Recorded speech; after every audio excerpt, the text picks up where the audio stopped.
for various reasons. There's a lot of smog, as you may have seen in the news. It's pretty much true. Very high levels of AQI. So we might, I think, what should we do? Should we, because I know several people on their way, but we can't keep so many people waiting. Thank you very much, everyone, for being here. Very touched. Linda Noble and Elaine and Vishad and everyone. Jan Pether from Australia. Goodness me. Thank you so much. Chavi. Yeah. And many names that I don't recognize. So thank you all very much. I hope that the time will be well spent. This is your assigned seat for many years. Nobody takes that seat. Please come, please come. You're comfortable there, Nandita ji? Good, good. So while we're waiting for some of the Delhiwalas to sit and arrive, we can engage in a short, quiet motivation and meditation. I think that will be good because there's going to be quite a few words today, I'm afraid. We're going to start with this little meditation. We'll end with the meditation. So please remember that. We're going to end with the meditation. But in between, yeah, there's going to be quite a lot to say.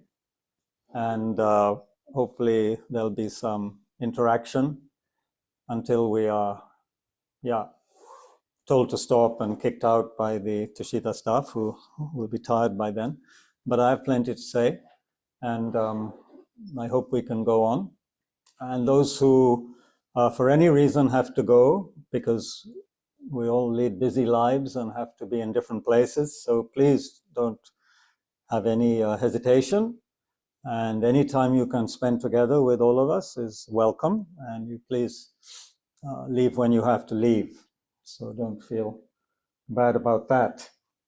So please start by, well, I just adjust a few things. Please start by adjusting your posture, which means having a relatively straight spine.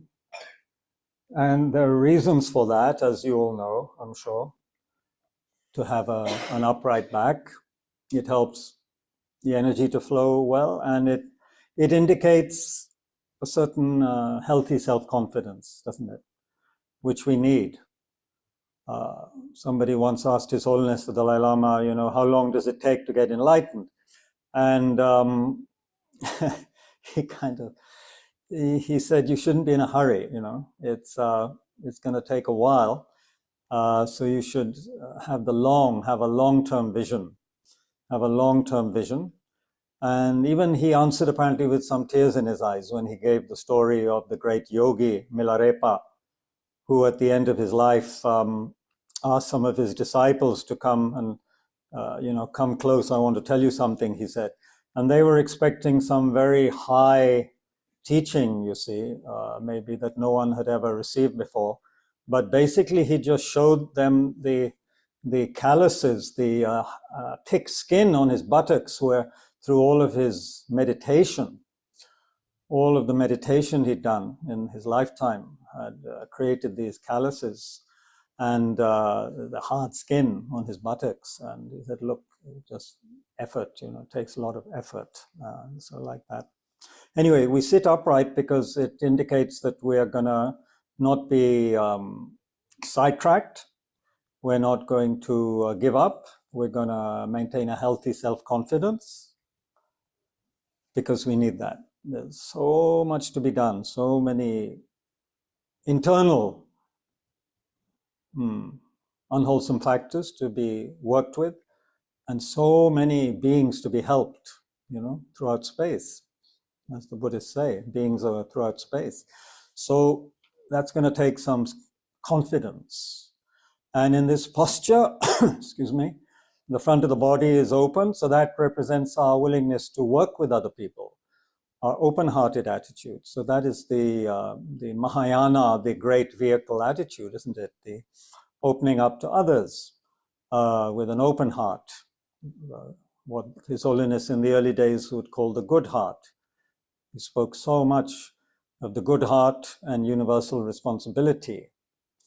So we need that good heart. So the front of our body is open.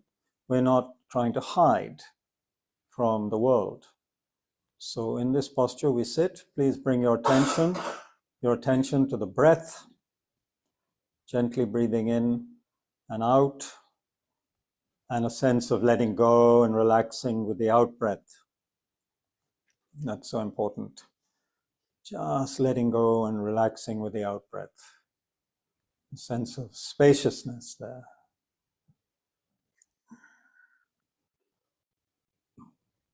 So connecting with the breath,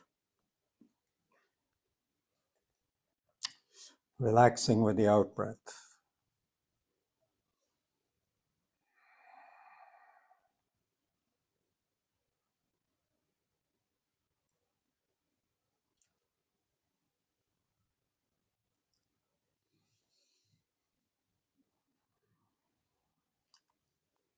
The past, the future,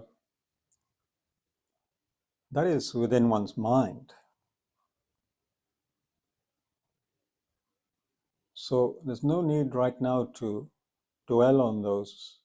Just be with your breath in the present, with this attitude of really slowing down and taking care of yourself. For once, slowing down and taking care. Not being in a hurry.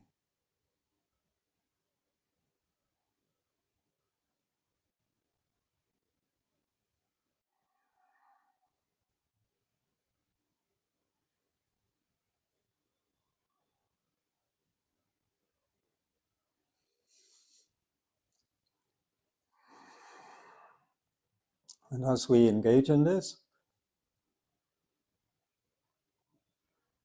there's a sense of, you might say, there could be a sense of sadness that, because we know there are countless beings just on this planet alone who are not in a state of calm and cannot just relax because they're either too hungry or too cold or too afraid or too dangerous a situation. They're on the verge of starving to death, whatever it is, you know. I mean, most beings are just not in a state of calm and clear right now. They don't have the circumstances. So remember them, our fellow human beings, men, women, children.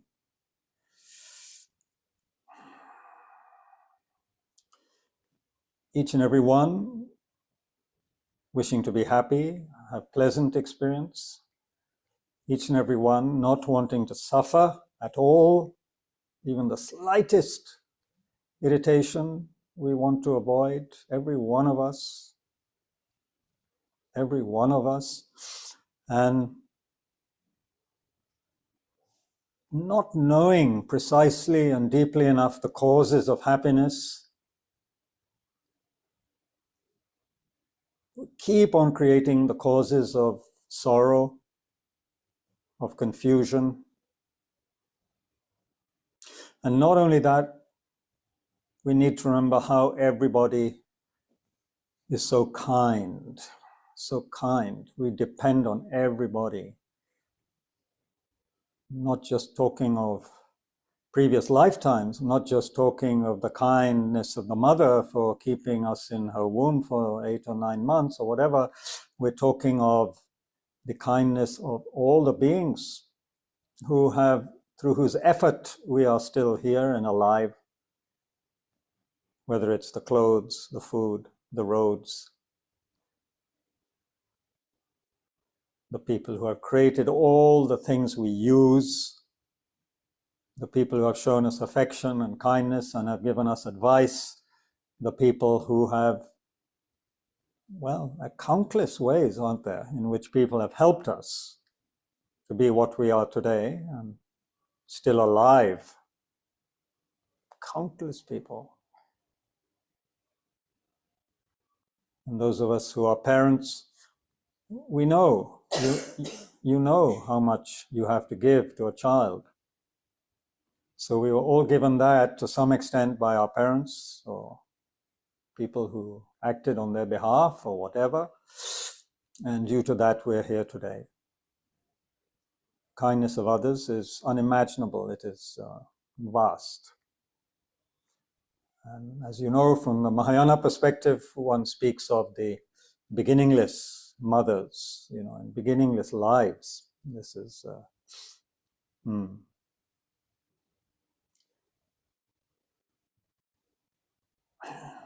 So as we look at our topic of today, this overarching theme of kindness and caring for one another is one that we must never lose sight of. And we'll see how the way we are living, have been living, has been detrimental to this basic human instinct to care for one another rather than destroy one another.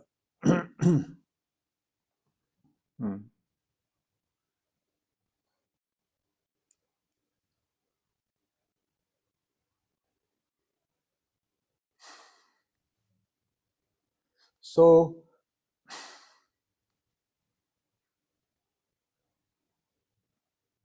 think now how wonderful it would be if all beings could be free of suffering and the causes of suffering, and have happiness and the causes of happiness.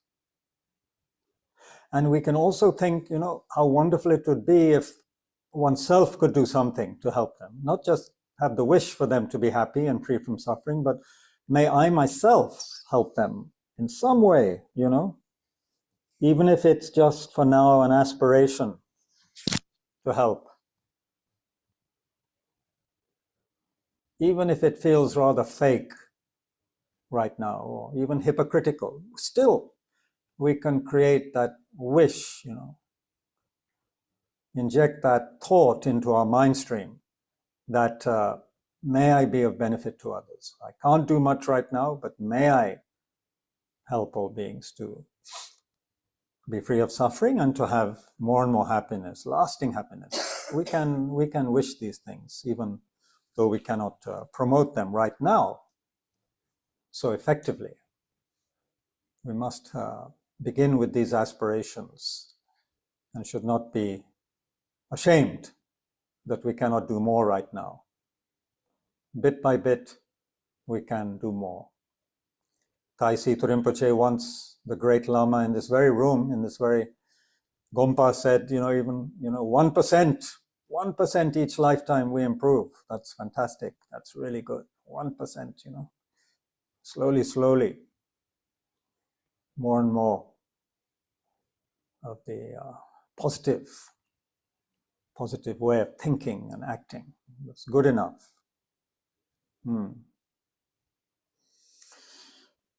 Okay. So let me just thank everybody, first of all, because I often forget to thank people and it gets very embarrassing. One gets home and remembers one didn't thank people. So, so thank the people who thought to arrange this from Tushita's side. And thank you all for being here. A lot of people here, some I know, some I don't know. Very kind, including, goodness me, some of my relations in the United States, whom I rather egotistically told about this talk. But of course, it came about because of the whole, as we say, we say in India, the whole, tamasha, another Indian word, the whole circus around the election, and the hopes many had of a Kamala Harris victory, and then the aftermath of the election and the result.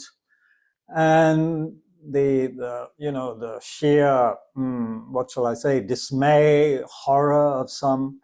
Of course, many are jubilant, of course, because more than half of America voted for Mr. Trump, right? So in the aftermath of that,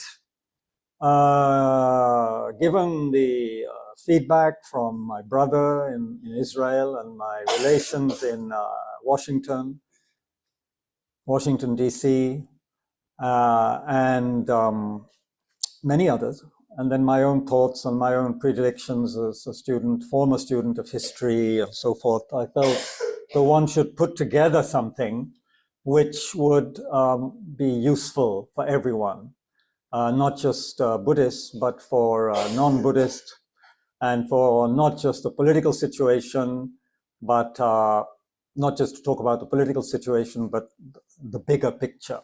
So my attempt here will not be to give you precise reasons why Donald Trump won, because that you can read. Many experts will have written millions of words by now on the US election. But I think what I do have to say will make things a bit clearer in general. And I do have to say that even the small amount of reading I did and the little bit of reflection I engaged in the days after the election, I came to the conclusion, after reading one of my brother's postings from Israel on WhatsApp, I felt, I'd have been actually, if Kamala Harris had won, I would have been very surprised. So not at all surprised that she didn't win, not at all surprised, given the situation, if one were to go into it more deeply, in the overall situation. So my aim here will not to be, to be able to provide a precise analysis. That's not my purpose here, but it's to link up politics with environment, with what is true civilization. We'll have some readings from Hind Swaraj by Mahatma Gandhi, written in 1908, published in 1909. Something he wrote on a boat between South Africa and England. And there'll be other things. There'll be some poetry, of course, because without poetry, many have said, there is no civilization. A so-called civilization that says poetry is useless is not worthy of the name of a civilization. Many things we'll try and put together in the next 4 or 5 hours. I'm kidding. The next hour and a half or 2 hours or whatever. And as I said, anyone who gets tired, please, go to sleep.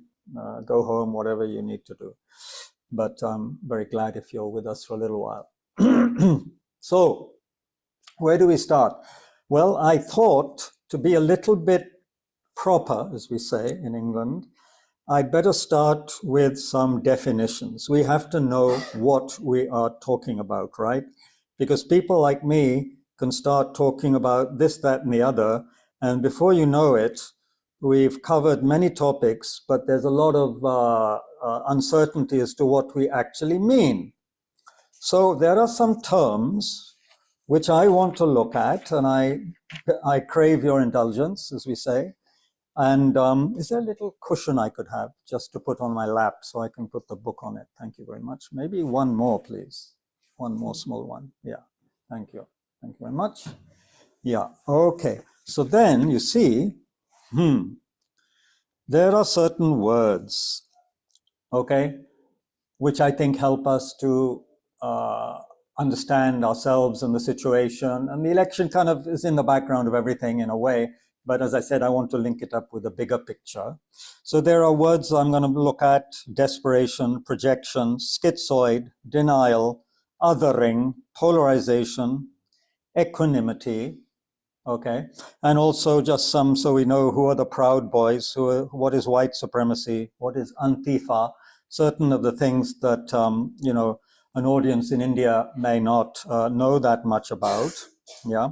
So let's, and I hope it doesn't bore you, but I think some of it you will find quite interesting, because we don't often know what words mean. And even if we do, it's useful sometimes to be really reminded of the actual, the meaning. Now, there are meanings and meanings, right? We can go deeper into everything, but let us look at some of them. First of all, you know, we had a title, right? We had a title. There's a Buddhist meaning of equanimity, but what is the general meaning? Even that's very useful to know, you know. It's very nice to hear this definition, actually. And it's straight out of Google. I have depended on Google here because I didn't have time to do a lot and photocopy as I usually do. So yeah, there is some advantage to this little piece of amazing technology. Equanimity is a state of mental stability. Wow, already, wow, mental stability and composure that allows a person to remain calm and open in the face of challenging or distressing situations. Marvelous. That's amazing, right?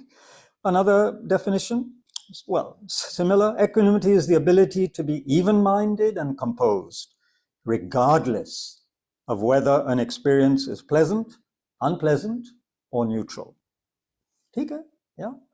We say the Buddhist definition partly is, you know, when we speak of equanimity or boundless equanimity, we say how wonderful if all beings could be free of anger and attachment, feeling close to some, distant from others. In other words, may we see all with the same kind of eyes of love and compassion and so forth, as much as possible. So not to discriminate so much between people, friends and enemies and strangers and so forth, but to see everyone as a being who wants to be happy, doesn't want to suffer, right?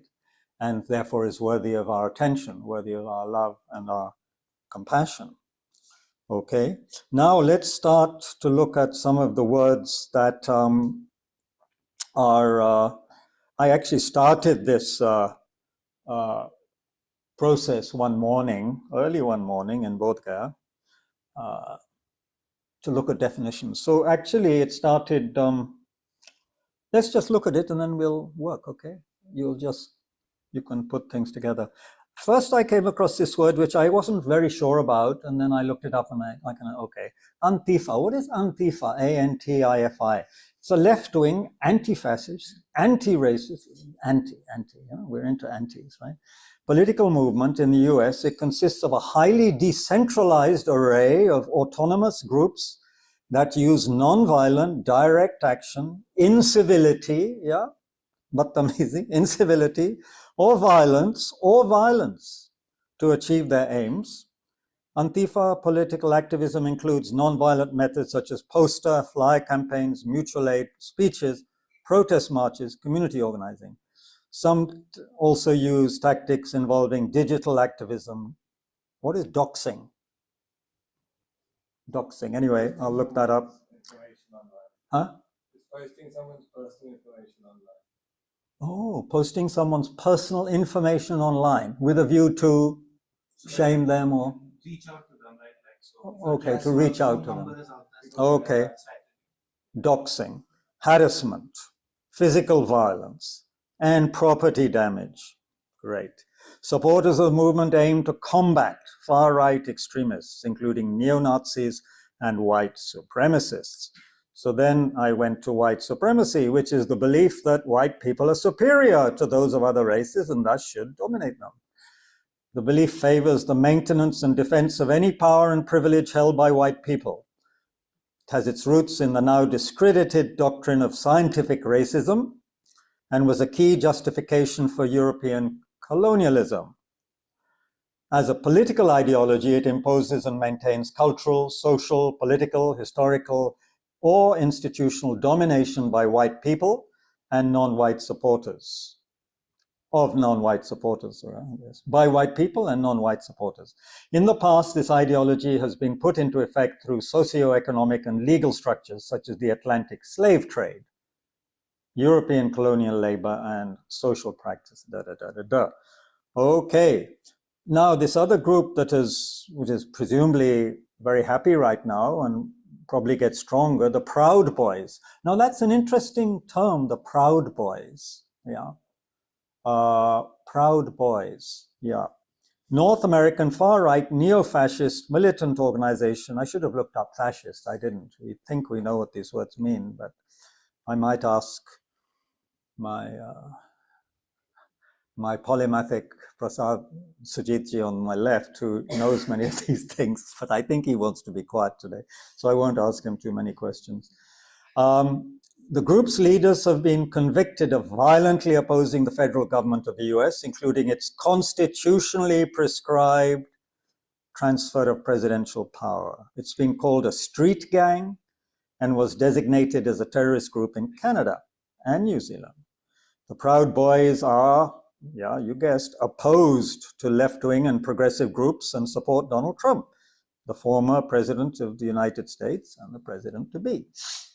While Proud Boys leadership has denied being a white supremacist organization, the group and some of its members have been connected to white supremacist events, ideologies, and other white power groups. Okay, so already we're seeing a disturbance of equanimity, the ability to be even-minded and composed. Yeah, I mean, all these groups, they're in this situation of battling each other in violent and non-violent ways.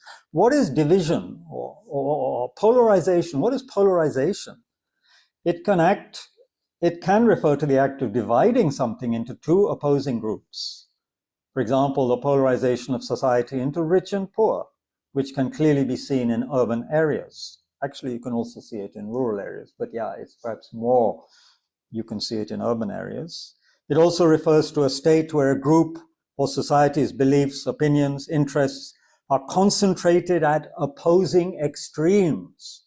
Notice all these words which indicate people coming, opposing each other. Political scientists study polarization by looking at trends in respondents' opinions, voting history, and political ideology. We speak of othering, other, as, and it, I don't know the exact quote, but a good Tibetan teacher would know the Tibetan and the English translation from, say, Dharmakirti, I think, who speaks about whenever there's a sense of I, strong sense of I, there will be a strong sense of other, and from that comes, all of the proliferation of I, me, mine, and me and you, and all of that, the anger, attachment, comes from that sense of having a strong feeling of me here and you over there. So othering. But what does Google Swami say about othering? Othering is the act of treating a person or group of people as different or not part of the group.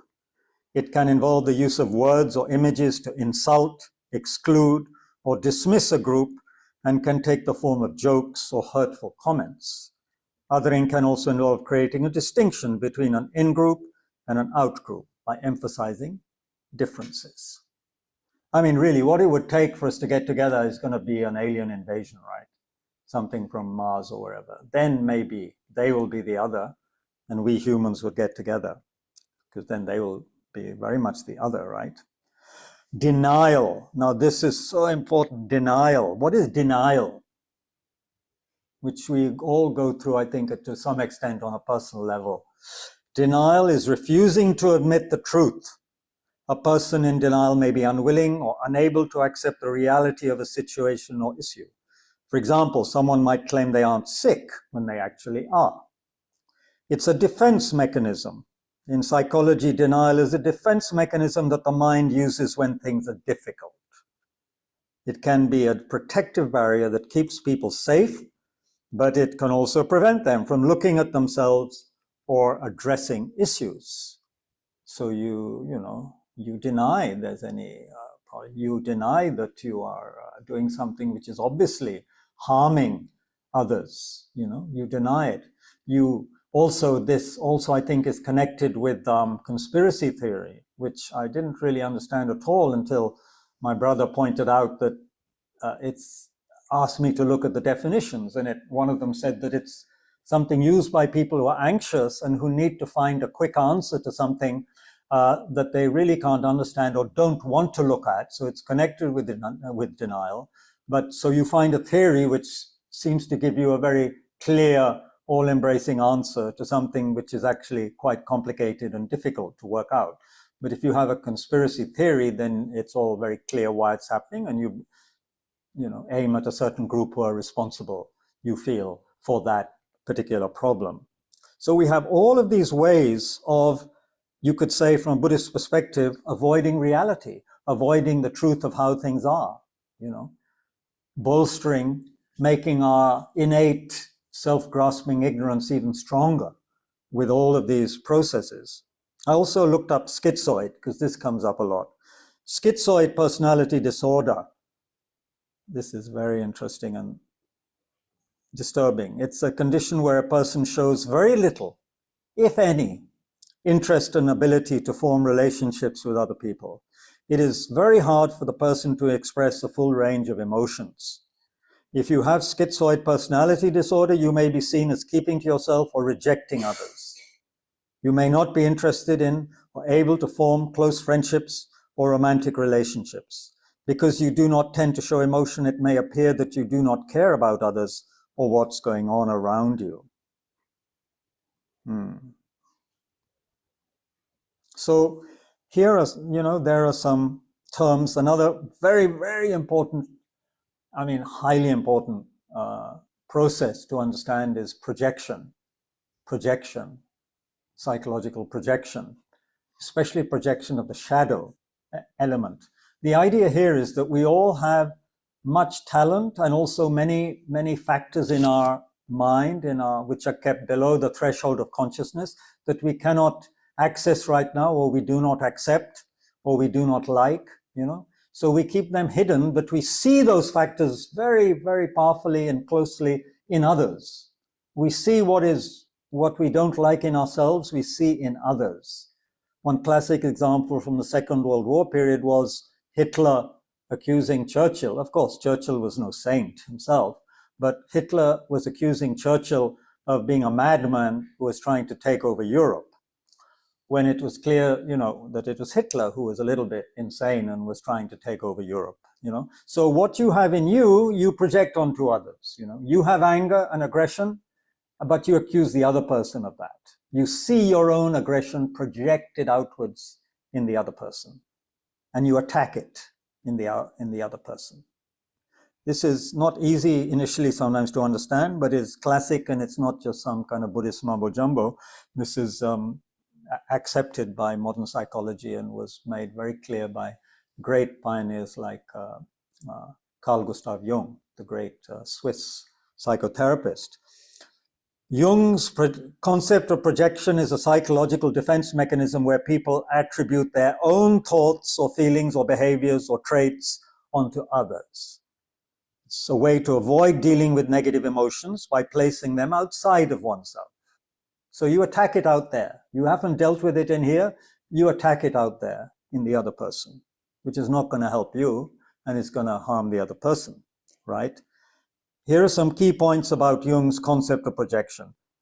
He believed projection is often a result of not integrating the shadows of one's personality into conscious awareness. So the shadow represents unacceptable parts of one's personality, which oneself doesn't accept for whatever reason. There could be many reasons, and they are particularly likely to be projected onto others. It's possible to project both positive and negative characteristics. So you could have many positive characteristics, but because they weren't encouraged, maybe when you were younger, or by parents, you project it onto others. So you deify a person. You put a person, or it could be a teacher or a guru or a political leader, onto a high level, and are much too much dependent on them, or, deify them. And if it's another person whom you're involved with, say in a close relationship, that can become very difficult when you begin to see how that person actually is just an ordinary human being like you, and they're not some kind of great divine being, So then it becomes very painful. So it's that inability to deal with reality as it is. You have to inflate, because you haven't seen your own positive qualities. You inflate and put onto others, and you worship it outside yourself, which is not balanced. It is just not relating to reality, it says here, this may not be true because this is just a quick Google thing, isn't it? I wasn't able to look at all my Jungian books before this talk. It's possible to project both positive and negative characteristics onto others, but people tend to project negative characteristics more often. So classic one, and in the good books, really good, interesting, meaningful books on, say, the Jewish-Arab question, they show so clearly how both groups are projecting onto the other. So there's this wonderful book called Arab and Jew, Wounded Spirits in a Promised Land. I mean, the title is so extraordinary. Wounded Spirits in a Promised Land. So speaking of the Jews and the Palestinians together in the Promised Land of Israel. And how in that book, the author shows so clearly how they project the same kind of things onto each other. So for the Jew, the Arab is the dirty, craven, rapist Arab. And for the Arab, the Jew is also that. That's what Jews do, So you project, you other that group, and then you project all this unwanted psychological garbage onto them, which one hasn't seen in oneself. And then that image stays very, very powerfully in your mind, and you pass that on to your children and grandchildren, that this is what they're like. So in terms of, for once to bring this closer home to the election that just happened in the United States, one thing, and sometimes a key event or phrase brings things out as to what's happening. When in the previous, before Biden's term, when Trump was elected the first time and he defeated Hillary Clinton, there's this time where she called him and his followers deplorables. I don't know if you remember that. He called them deplorables. And that was a very hurtful thing to say about a whole group of people. And it seemed to me there that showed the kind of contempt and the othering that happens. And it was particularly, I think, painful and insulting, and was taken very personally probably by a lot of people who saw this rich, urban, Washingtonian, whatever, white woman telling us that we are deplorables, are to be deplored, are to be, othered in that way, insulted in that way. That would have been taken very personally and would have just added to this sense that these people, these white people in Washington just don't understand us. They think they are superior to us. So, we're going to get back at them.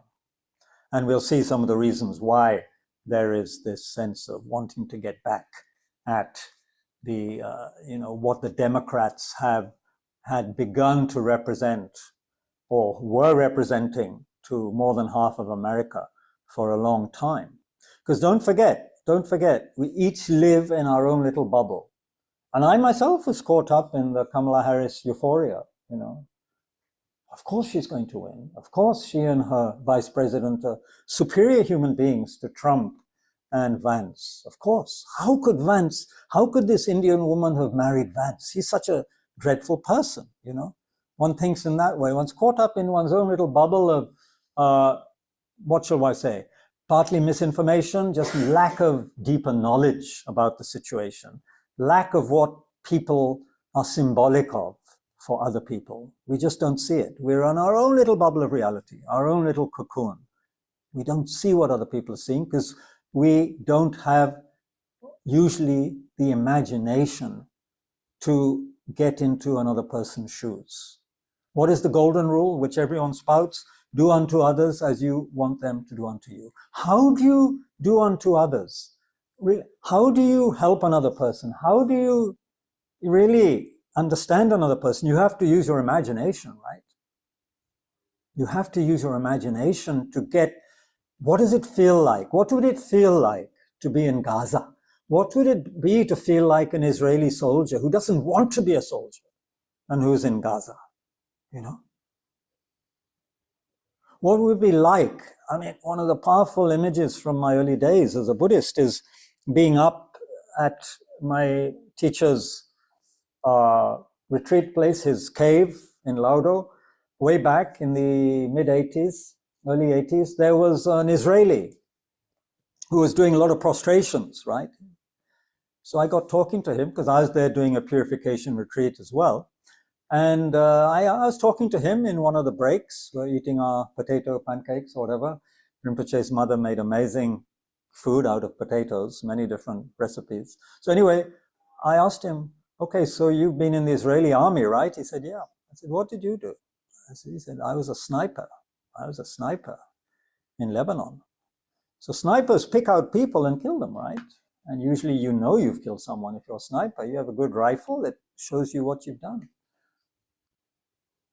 And he was there as a newly recruited Buddhist or whatever, prostrating, purifying his mind. I said, what was it like? He said, yeah, I would come back in the helicopter from Lebanon, feeling dead inside, feeling numb inside, you know. So you see, everybody suffers. The perpetrator suffers, the victim, so-called victims. It's hard to distinguish who is victim, who is perpetrator, in some sense. Yeah. So I'm saying, and one very good translator of His Holiness the Dalai Lama, who is also a very good practitioner, Jeffrey Hopkins, said that really one can only be a good analytical meditator, especially on the compassion side, if you have a good imagination. You have to be able to get into the life of the other person. You have to know what the other person is going through, whoever it is. You can't just be in your own little bubble, your own habituated, you know, your own habitual patterns, your own arrogance, your own I, me, mine. You have to get into the other person's life and understand their suffering, their pain. So how many people do that? Let alone politicians. So how many Democrats, so-called, Democrats understood what the people who support Trump have gone through? How many know the rural poverty, the destruction of small industrial towns in America, the suffering of laboring white people? How many people understand that? Okay, of course there's suffering on the other side. People say to me, but, it's the Mexicans who keep the American economy going. White Americans don't want to do that work that the Mexicans do. Okay, sure. But here we're trying to see how let those who purport to be Democrats or whatever, have you begun to understand what other people are going through? Have you begun to understand why they would support Trump? It's not easy to do that because we're caught up in all the other, liberal political narratives that people are throwing at us. How about we actually try to understand how it would feel to be one of these largely white Americans at a Trump rally waving their flags and, women supporting this man who is obviously doesn't behave well with women on a personal level and who insults women. Why are they supporting him? You have to understand by getting into their situation, right? It's very simple in one way, but we don't do it. We don't understand other people. We don't have the patience and the sympathy to really know what they are going through.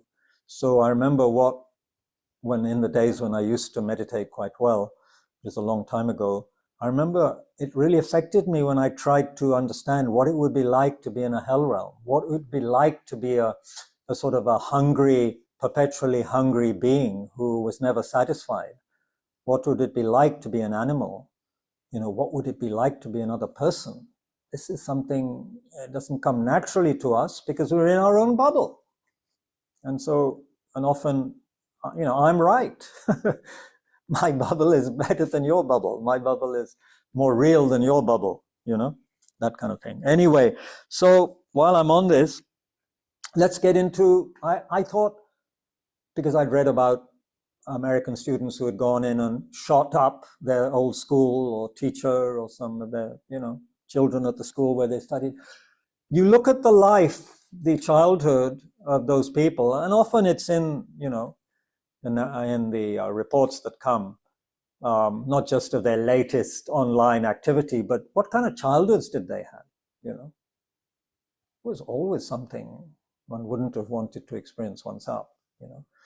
Why is Elon Musk the sort of person he is? Now, I can't pretend to know much, but just one factor which came up when I investigated Elon Musk, and he's going to be someone we have to take account of. He has a very, very powerful position in the American, he's going to have a very powerful position, right, under Trump. He was thrown down the stairs, he was beaten up, thrown downstairs, was badly injured as a child by another, by a bully, by another student, and spent quite a lot of time recovering, And I'm just thinking, what does that do to a young person? Being severely beaten up, having severe injuries, and falling downstairs or whatever. What does that do to a person? What does it do to a person when you read about Trump's childhood? This is not to excuse someone, but it's to understand someone and to develop compassion.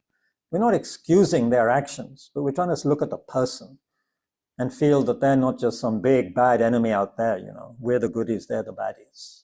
We had enough of that cowboy movie stuff, which I used to enjoy in my childhood on the TV, goodies and baddies. Trump, it's very clear it seems from the biography written, or whatever was written by one of his cousins or something, niece, about his father, his childhood. Yeah, pretty grim, So what else do we expect from such a person? He's not a happy person. I don't think he's a particularly happy person. I don't think any of these people are happy people, So Elon Musk wants to go and populate Mars. Maybe he feels like Genghis Khan, he can father many children, start a colony on Mars. He certainly has money enough, to do a lot of things, right?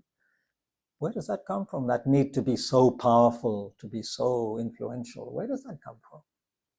So we have to understand and develop some fellow feeling. And of course, try to protect, on the other hand, the people who are going to be affected by his insane policies that may be coming, But the thing is, if we just keep on othering people and seeing them as evil and we're the goodies, that's not going to work. That will never work. That cannot work. So that I thought it's useful to investigate. And on one hand, you can feel the compassion. On the other hand, you could still be an activist who's has to work for women's rights, for LGBTQ rights. All of that has to be done, but it has to be done in a skillful way. And you cannot just hate the other side. If you hate, then you are just creating more of the problem. We are just adding, aren't we? Let's have a.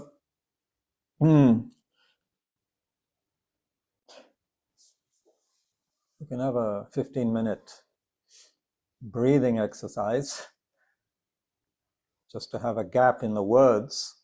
One thing I'd wanted to mention very early on, you plan how you're going to do a talk, and then people like me, we don't stick to our plans. I had quite a good plan, I tell you, a very good plan. I spent a lot of time on my plan.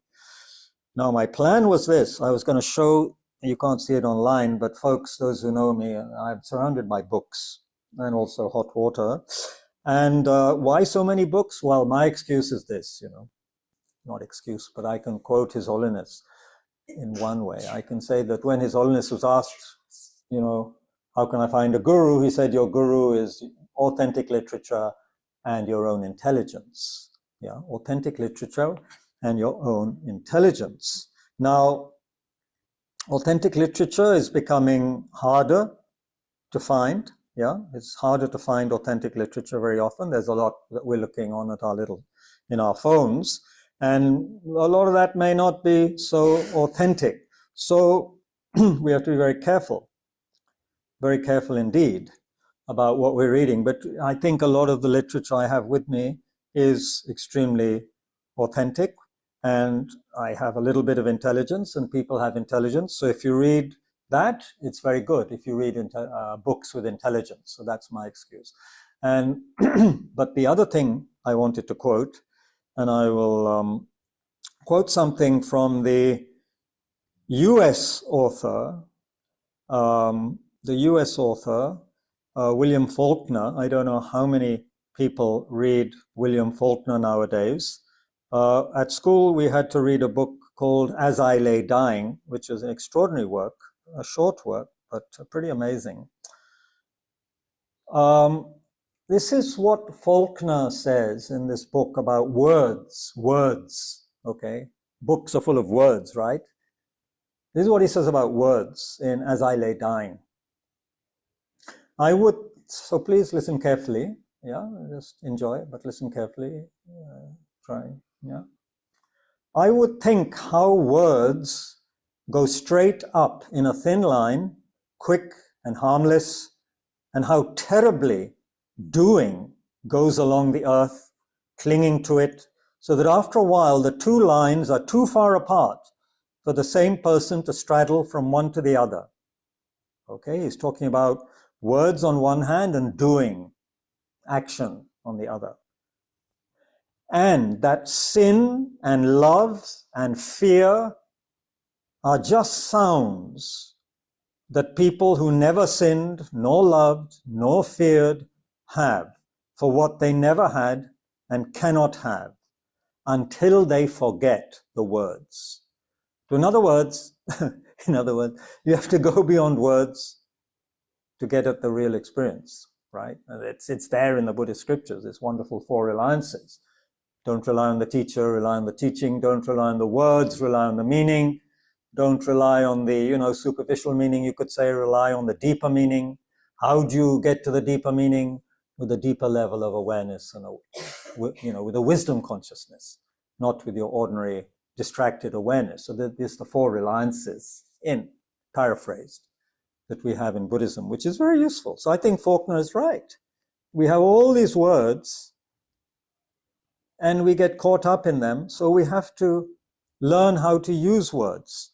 Okay, at this point, it's better to be spontaneous here. Listen to these words carefully and feel them, feel the meaning. Okay? I will read it and you listen carefully, okay? Because it's poetry, right? So I have one particular friend who this person says they don't understand poetry, okay? They don't like poetry, they don't read poetry, they don't understand poetry, blah, blah, blah. Okay?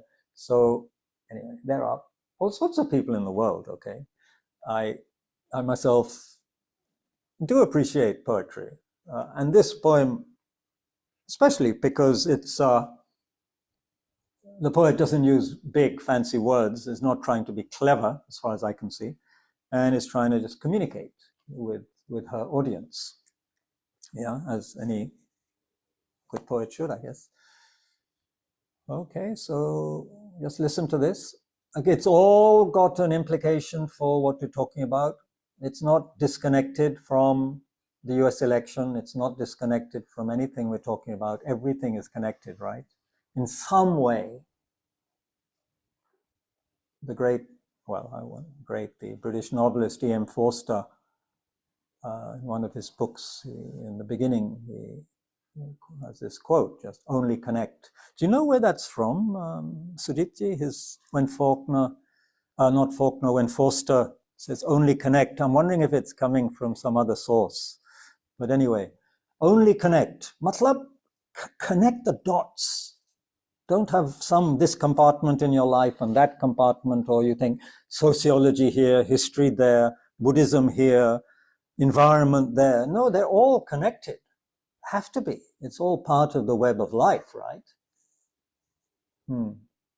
So everything is connected. All right. So please listen. It's called The Summer Day. The Summer Day. So those of us in Delhi can imagine a summer day with a beautiful blue sky and AQI of 50 or less, which is healthy rather than 1500. And you take a deep breath and you feel so good. Yeah, you don't choke or lower, take off 5 minutes from your life by breathing in. Okay, so imagine, close your eyes and just listen to this and let the words not just be a thin straight line, but go deeply into you, okay? If you can, but no big deal, just listen. The summer day. Who made the world? Who made the swan and the black bear? Who made the grasshopper? This grasshopper, I mean, the one who has flung herself out of the grass, the one who is eating sugar out of my hand, who is moving her jaws back and forth instead of up and down, who is gazing around with her enormous and complicated eyes. Now she lifts her pale forearms and thoroughly washes her face. Now she snaps her wings open and floats away. I don't know exactly what a prayer is. I do know how to pay attention, how to fall down into the grass, how to kneel down in the grass, how to be idle and blessed, how to stroll through the fields, which is what I've been doing all day. Tell me, what else should I have done? Doesn't everything die at last? And too soon? Tell me, what is it you plan to do with your one wild and precious life?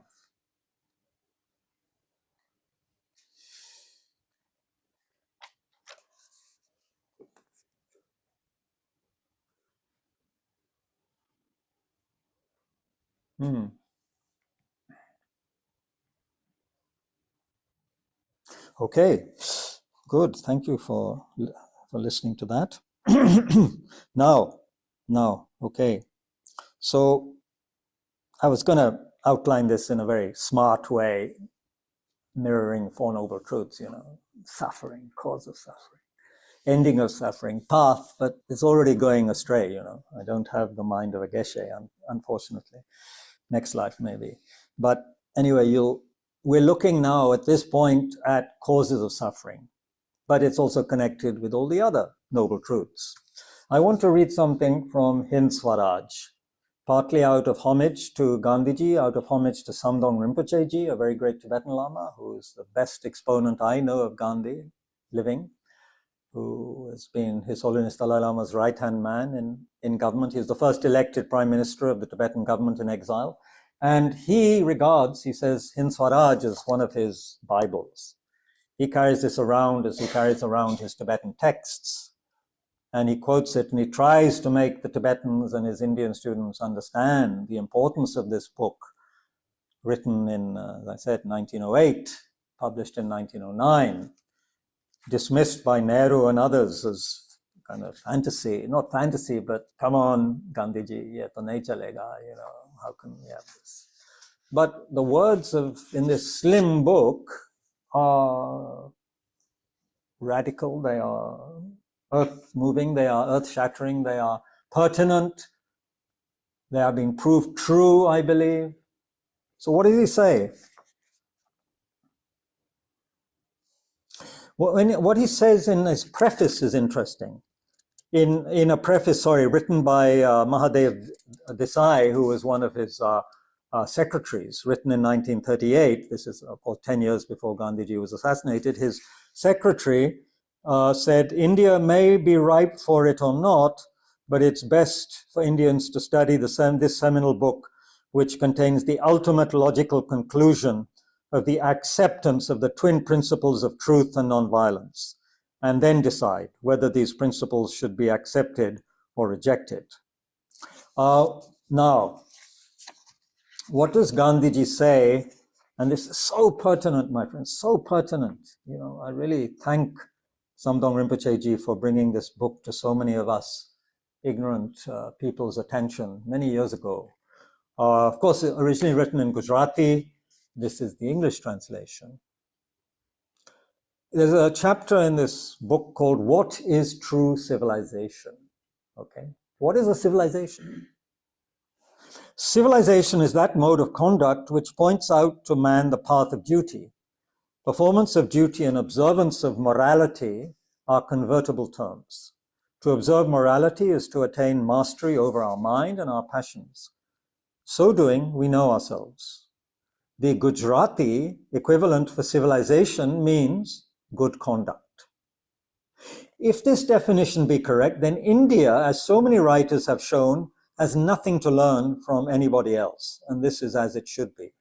Okay, one allows Gandhiji a little bit of national whatever pride. It's 1908. He has a good intention. We notice that the mind is a restless bird. The more it gets, the more it wants, and still remains unsatisfied. The more we indulge our passions, the more unbridled they become. Our ancestors, therefore, set a limit to our indulgences. They saw that happiness was largely a mental condition. A man is not necessarily happy because he is rich or unhappy because he is poor. The rich are often seen to be unhappy, the poor to be happy. Millions will always remain poor. Observing all this, our ancestors dissuaded us from luxuries and pleasures. Anyway, we have had no system of life corroding competition. Each followed his own occupation or trade and charged a regulation wage. It is not that we did not know how to invent machinery, but our forefathers knew that if we set our hearts after such things, we would become slaves and lose our moral fiber. A lot of this book is against modern machinery, the modern machinery of the early 20th century, which had already, of course, created devastation in Europe. After the Industrial Revolution, thousands of human beings began to live a life of drudgery in tinily compartmentalized homes near factories and railway lines. And this is something we can study very easily. So this is written what? If we say Industrial Revolution started 1780 or so, then this is written a good 1788? Yeah, good 125 years after. 125 years after the Industrial Revolution had already laid waste to many landscapes and many people's lives, in the pursuit of better, more, faster, etc. Mastery over nature, that's a big one. Mastery over nature.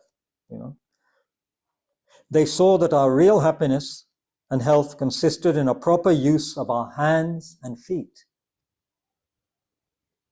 I believe one of the reasons Hillary Clinton called people deplorables because they were from the working class who use hands and feet, whereas civilized people use their heads. We use our pens, we use our heads, we think. These deplorables, they work, they get their hands dirty. They happen to grow our crops as well if they have their machines now, but yeah, they're dirty people, they're deplorables. They probably don't wash properly. They use their hands and their feet. They further reasoned that large cities were a snare, matlab a trap, and a useless encumbrance, and that people would not be happy in them, big cities,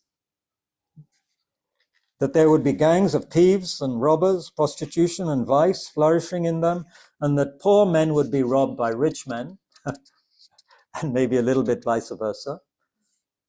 They were therefore satisfied with small villages. This is something Nehru and others couldn't accept. We're moving on. Why are you going back to small villages? Very interesting, this point. This has a lot, actually. Ambedkar later also, because villages were cesspits of casteism.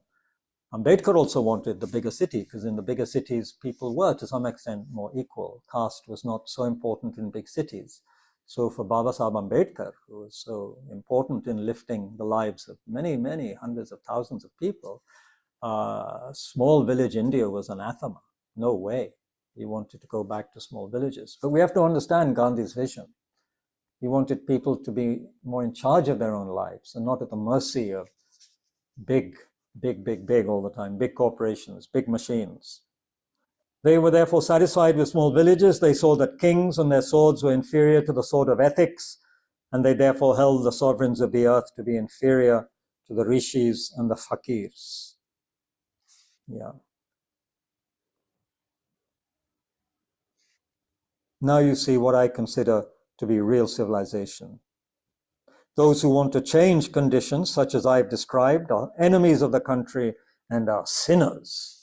There's Gandhiji's sort of pulpit element. Yeah, people who don't see this truth of simplicity, staying in one place, you know.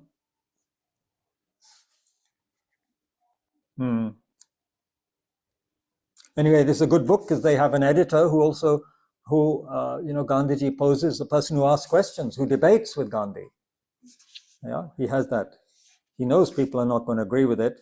So then when he says, how should India become free? He's basically saying it is Swaraj, it is freedom when we learn to rule ourselves. Yeah. When we ourselves are free, when we're not enslaved, then India will be free. And why was India not free? Well, partly I like to quote Aurobindo, another great Indian person, who said again in the early 20th century that the previous century in India, the 19th century in India, had been a time of imitation, of needless novelty, and those things. We had just become very artificial and repetitive. We were trying to replace our civilization with European civilization, so-called, and that was not going to work. So this is something which very much applies to the United States as well, because, free, it's the land of what? The land of the free. What's the motto there? Mira, you're there, my dear cousin in Washington. What is the motto of the United States? Land of... I hope you're not muted. Are you muted? Are they able to speak? Hold on, our sound in charge. What's the motto? Yeah. Can you hear me? Yeah. Yes. It's land of the free and the home of the brave. Yeah. Land of the free and the home of the brave. Yeah. Well, yes and no. One doesn't like to point out certain things that, hundreds and thousands of people were massacred, when the colonies started expanding, hundreds and thousands of millions of bison were destroyed. A whole population was. There was genocide, right? The American nation was built on genocide. There's no other way of putting it, I think. So one has to be careful. And in Buddhist terms, of course, if you look at it as a Buddhist, and my teacher used to tell us, when you study history, think of karma as well. Think of collective karma. So the collective karma at some point ripens, perhaps. And so a lot of the tragedy and the suffering in America, I think, is also the result of many collective actions which have been perpetrated over time. That's also one way to look at this. I was going to also mention a few other figures, but it might not be, I don't know, figures, statistics. They can bring things to life, but just as long as you remember they are statistics. I think it's, Do you want some statistics? Anyway, we know how many shootings there are in America. We're told that there are 1,231,000 people in jails in America, but you could say there are people in jails everywhere, but I can't remember what the population of the United States is. It's probably about 300 million or more. So just 1.25 million in jail. Well, 53% or 29 million people had mental illness in 2022. Tucked in there, I have from my brother, or was it sister-in-law, told me half of Israel is on tranquilizers right now. That makes sense. In 2023, over 281.6 million people in 59 countries and territories in the world faced high levels of acute food insecurity, which is another word for malnutrition and starvation, which is a 24 million increase from the previous year. We lost 28.3 million hectares of trees in 2023, 24% up from the previous year. And just to give an example, the United Kingdom land area is 25 million hectares. So we lost more than the UK land area just in 2023. 30% species have been driven extinct or globally threatened since 1500, the year 1500. Average population of mammals, birds, reptiles, fish, and amphibians declined by 69%, 69% just since 1970. And wildlife populations also declined by 73% since 1970. Decline in freshwater species, fish and other things in the sea, has gone down by 83%. Gone down by 83% since 1970. Yeah, we're a pretty destructive species. There's something's gone wrong, you know. We've gone mad with our power, with our ability to shape things, with our ability to be what we call, Homo erectus and Homo fabricus, or whatever, Fabrio, the person who makes things. We make things, we make instruments, and we make amazing instruments that we're using now, but we also we've used it in such a way that we're destroying everything left, right, and center. And that's just not going to work, is it? What is a wise person? What is a wise person? And what is an unwise person? Says he as he looks at the copy of the Dhammapada. So we need to intersperse some of this with Buddhist wisdom, right? So the attributes of the foolish person: fools are those who use foolishly whatever gifts they have, destroying their accumulated good fortune. We inherited a pretty amazing planet, pretty extraordinary planet. What are we doing with it? The conceit and craving of fools grows as they claim for themselves undue authority, recognition, and reward. Their falsity affects their longing. They wish to be seen as powerful and discerning. The path that leads to worldly gain and the path that leads to liberation are different paths. Seeing thus, the renunciate disciple avoids the distraction of worldly gain and success to dwell in solitude. Then, speaking about the wise person, the Dhammapada, this wonderful text, beloved of all Buddhists, says, those who build canals channel the flow of water. Arrowsmiths make arrows. Woodworkers craft wood. The wise tame themselves. As solid rock is unshaken by the wind, so are those with wisdom, undisturbed, whether by praise or by blame. Freeing themselves from longing, unhindered by habitual grasping, those who align themselves with the way delight in non-attachment, and while still in the world are radiant. They are radiant. You often see this, especially at the main temple in Bodh Gaya. We're so blessed in Bodh Gaya, I tell you. We were there the other day doing some prayers, and all these different groups from different countries, Vietnamese, Thais, Indian Buddhists, some Tibetan Buddhists now coming because the season is there. And there is a radiance in many of them. There's this brightness. So it could be a solitary meditator, it could be some going around the temple chanting. There's a kind of a radiance, and especially one sees sometimes in certain monks and nuns who it seems there's this, it's very hard to put in words, that there is a radiance and there's a kind of natural sense of balance and goodwill. They're kind of radiating goodwill and a sort of balance. It's again, the words fail me.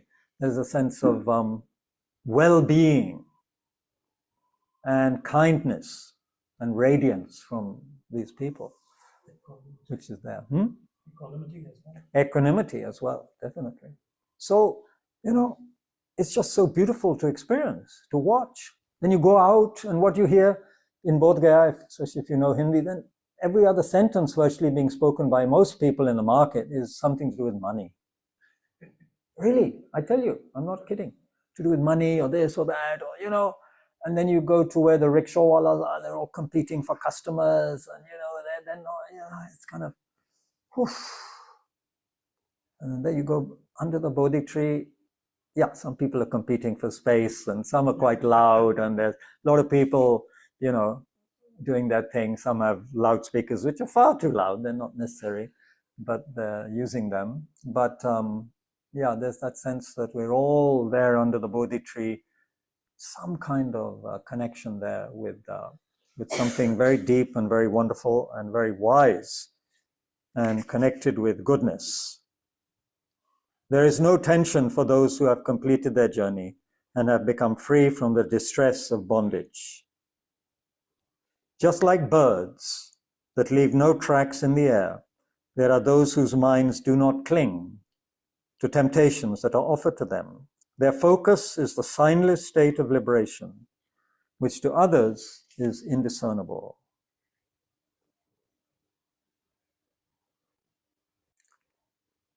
Beautiful. There are those who discover they can leave behind confused reactions and become patient as the earth, unmoved by anger, unshaken like a pillar, unperturbed as a clear and quiet pool.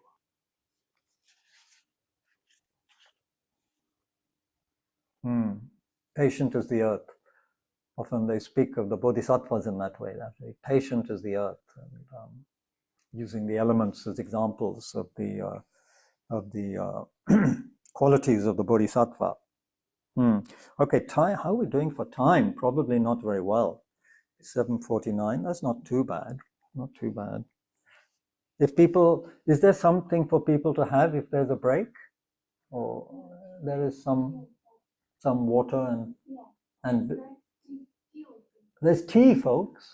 Sorry, maybe people online would like to have a cup of coffee or tea, depending on which country you're in. And there's some. I think Linda Noble is happy with that idea. And here, just take a 5-minute break and bring your tea, coffee, hot water back to your seat, and we'll continue. Yeah, it's good to stretch your legs because all right, words. Yeah, too much. Yeah, take a little break. Or shall I make it official? Yeah, please.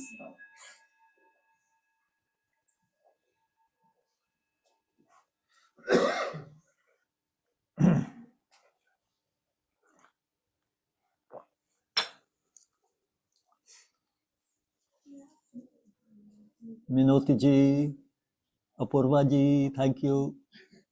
A friend from Russia, it seems. Nivita, thank you. Yeah. Divya. Good to see you, Kabir ji. Yeah, thank you very much. Nivedita, thank you. Thank you. Oh, you have a Japanese bridge. Are you in Japan? No. Zoom is offering virtual backgrounds now. You're in Dubai? Yes. Good. I hope you are flourishing mental well-being in Dubai as much as you can. Trying to. More for my sake, I think. Do you come to India? Oh, Do you yes, come ever so. Every week, every month, actually, I'm there. Wonderful. Good. Looking forward to seeing you soon. Thank you Can I ask a question? Sure. I wanted to ask, it's Nivita. Hi. Oh, it's Nivita down there. Okay, your voice has changed. Yeah. Oh, yeah. Go for it. I didn't come because of the pollution. It's just Yeah. really, It's dangerous. Yeah. But I was curious, like when you were talking much earlier in the session about our tendency to go into denial. I was thinking about how when we meet Buddhism, a lot of the time we dive really deep into the teachings, and then we kind of taper off. Some people, not everybody, but it's easy to kind of withdraw back into samsara and into attachments and kind of skimp on our practice and This is why does that happen? Why does that happen? Yeah, I Well, mean, that's a good question to share with everyone, but just to let you know, what I think is, from my experience, it's just the power of old habits. The power of old habits. We are habituated to being distracted. We're habituated to, having the next cup of tea or the next biscuit, Yeah, I knew that Sagar, who's crouching here, is going to offer me some tea. And of course I say yes, because that's my habit. Yes, please. Yes. And, the Dharma, which it's like, when you meet someone and you're very inspired by your little talk with that person and you exchange phone numbers, and then, of course, you never contact that person again. One is swayed by a temporary emotion, and it can be quite a deep emotion sometimes, or a dharmic emotion, you might say, but how long does it last? Which is why we are told to practice every day and to do so unceasingly and to meditate on death all the time and the time, and the uncertainty of the time of death, so that we practice regularly and reflecting on the time of death, then that what will help, aren't we? We're asked to practice purely. I mean, how many of us do that? So it's like we're not following the instructions, we're following our habits. That's how I see it. We're following what we've been following beginninglessly, according to the Buddha. We've been following these habits. So in one way, samsara is just a whole bunch of bad habits put together. What do you think? That's a simple way of putting it, but I think it's pretty reasonable answer. But you think about it. I mean, and also environment plays a big difference for us. If we're in a dharmic environment, it helps a great deal. Only when we become very strong, I think it is said, we can then be a solitary person who is not affected. And we can then practice, without the support of Sangha and other people and, and a teacher nearby and so forth. We need those supports. But when we're outside that environment, especially if we're in a home environment or with family or old friends who aren't much disposed towards the Dharma, then it's just, back into the old habit. What is this, sir? It's the biscuit from the Acha, I have, just a sec, Navita. I also need to stretch my legs. Just a moment. Yeah. Excuse me, folks online. Thank you so much for your patience. Just, I'll get these people back soon because they think the back of Tushita meditation hall is like a bar, and they're already there, chatting away.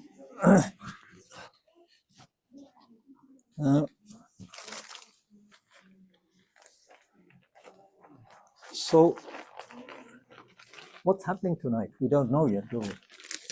I'll just check with what's happening. But can you and Navita eat this, or you're not allowed? Yeah. From Madras Cafe. Okay. Thank you. Hoskas. You have to chew it well. Come back soon, folks. We have a lot of people online who are around. Bring your food and drink to your seats. Yeah.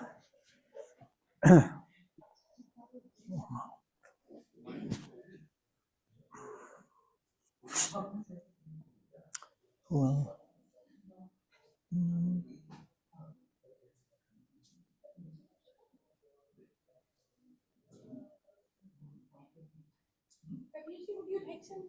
I think someone's bringing, thank you. I think Sagar is bringing. Hello, Neil. I hope you're well. And Vikram ji, is it the Vikram we know from before? Thank you. Yeah. Suman, Poonam. Yeah. Hello.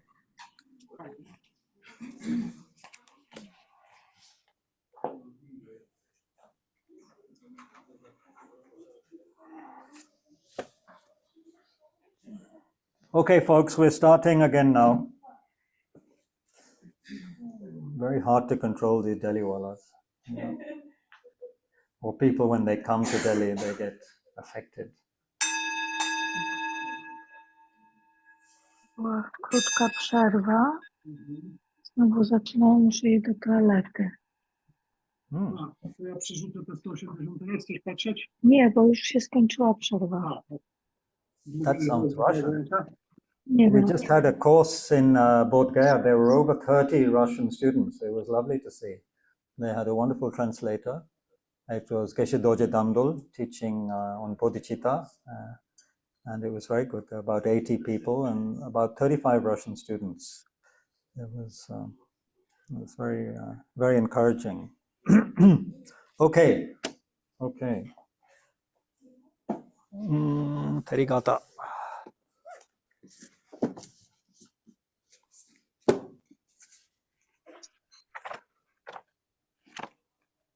So I'm going to start anyway. So, oh, please, don't need that so much. Thank you. Thank you. Whoops. Don't need biscuits. Thank you so much. So, since this talk inspired by America, events in America, and by some American students, and Nivita and other Americans who are now working, well, Indian origin Americans who are now in Delhi, and my dear relations in the States. So let's go back to an American author who's had a profound effect on many people, and I was encouraged to read him by my Scottish grandfather many, many years ago. He gave me a copy of his copy of Walden, or Life in the Woods, by Henry David Thoreau, who spent a little time in the woods near his home in Concord, his family home in Concord, Massachusetts, and wrote a very extraordinary book, really, which has influenced a lot of people. And early on in the book, he speaks about something that, if we think, that really tells us what was happening way back, even in the mid-19th century. He said, the mass of men lead lives of quiet desperation. What is called resignation is confirmed desperation.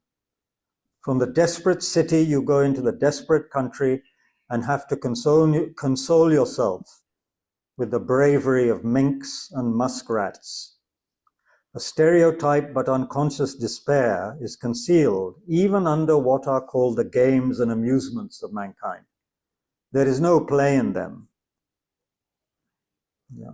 So, and his whole book is about how, when you somehow, in a sense, take life into your own hands and live a bit more simply, on your own, in solitude for a little while, many things come into focus. And the insanity of what we call normal living comes more into focus when one just spends a little bit of time away from the, what's the phrase? Far from the madding crowd, as Thomas Hardy would have it. Yeah. So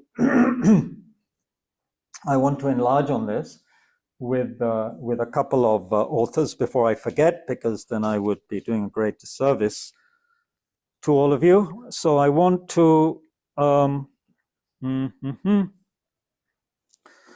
want to bring to mind something by Schumacher, who is a very great economist. He was a Christian, an economist. He introduced the process, the idea, and the practice of what he called intermediate technology. He had a great understanding of the situation in India, and his work, Small is Beautiful, became an extremely important book for some people in the late 70s. Yeah. And especially the chapter on Buddhist economics. And I was very glad. I had lunch today with Venerable Kaveri Gill, whom some of you know, who recently ordained. She lectured, she studied Jutro nie mam economics in Cambridge spotkania z in the United Anną, to States. możemy coś sobie, Maybe we need może to szczepionkę na spokojnie, albo dzisiaj się I umówić think the na Russian jutro. translation To ja is, wolę dzisiaj, bo jutro Odpoczynek. odpoczynek, for us. odpoczynek. Or some dear Russian friends are talking to each other. Anyway, so she mentioned how she also taught on this chapter Buddhist economics by Schumacher in her course, because she teaches at the Shivnada University in the Delhi area, in the Delhi region, and also international relations. So I was very glad that she is still keeping this amazing work alive. The subtitle of this book, Small is Beautiful, was a very simple and beautiful one. Economics as if people mattered. Economics as if people mattered. Not just profits, not just GDP, GNP, whatever, but economics as if people mattered. And in the chapter on Buddhist economics, which of course is worth reading in toto, and which, if you get the book, you must read the whole book, but Buddhist economics is a very interesting and wonderful chapter.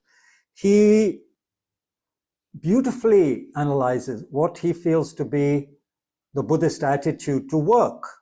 Okay, now this is in the context of all these things I'm linking up. Gandhi, working with hands and feet, the othering of people who are workers, even calling them deplorables, maybe not just because of that fact, but whatever.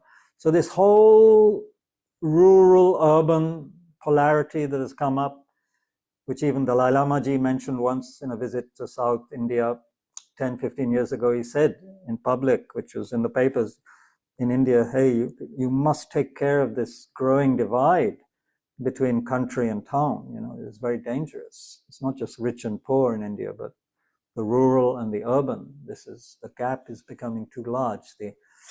It's becoming two different Indias completely. Anyway, Schumacher says, the Buddhist point of view takes the function of work not just to be profit, not just to, increase certain statistics, which can be then parroted and spoken about by politicians. It is the function of work is threefold: to give a person a chance to utilize and develop their faculties; two, to enable them to overcome ego-centeredness by joining with other people in a common task; and three, to bring forth the goods and services needed for a good existence. The consequences that flow from this view are endless. To organize work in such a manner that it becomes meaningless, boring, stultifying, or nerve-wracking for the worker would be little short of criminal. It would indicate a greater concern with goods than with people, an evil lack of compassion, and a soul-destroying degree of attachment to the most primitive side of this worldly existence. Equally, to strive only for leisure as an alternative to work would be considered a complete misunderstanding of one of the basic truths of human existence, namely that work and leisure are complementary parts of the same living process, cannot be separated without destroying the joy of work and the bliss of leisure. I remember how my parents were once having a bet, which they never fulfilled, but I think it was like this. It wasn't a bet, but they said, when computers come, no, I'm thinking of something else. We all thought in 1970s, I remember, we were talking at home in London, when computers come, it'll be so good because people will be able to get their work done quickly, and then we'll have so much leisure. People will be able to do what they really want to do in the time left over, because computer will help us do everything quickly. And what happened? All the people I know who work in offices on computers are working late, most of them. And computers have this ability to keep us up late, right? With all manner of things. So, yeah. It is clear, therefore, that Buddhist economics must be very different from the economics of modern materialism. So this is such a wonderful, clear sentence from Schumacher. It's so good. Since the Buddhist sees the essence of civilization not in a multiplication of wants, but in the purification of human character. That is so good. Buddhist economics must be very different from the economics of modern materialism, since the Buddhist sees the essence of civilization not in a multiplication of wants, but in the purification of human character. And work, properly conducted in conditions of human dignity and freedom, blesses those who do it, and equally their products. And then he quotes an Indian philosopher and economist, J.C. Kumarappa. So we've gone in totally the other direction, totally. While the materialist is mainly interested in goods, the Buddhist is mainly interested in liberation.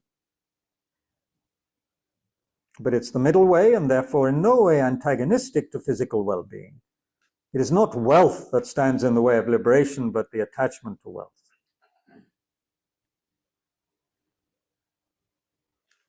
One modern economist, I think his name was Ashok Mitra, who was chief economist the government of India in the 70s probably. He said most modern economists are just third-rate mathematicians or statisticians. They should be tied up, put in prison, and not allowed out. You know, this is his. He used different language, but that was his view of most modern economists. They shouldn't be allowed out of there. You know, they should be kept very closely confined because they're idiots and they don't know. They don't practice economics as if people mattered. That is their problem. You know. So the other person I wanted to quote before I forget. I'm going to, have a sip of tea first. Sorry, folks, I didn't get tea in the tea break. Yeah, thank you.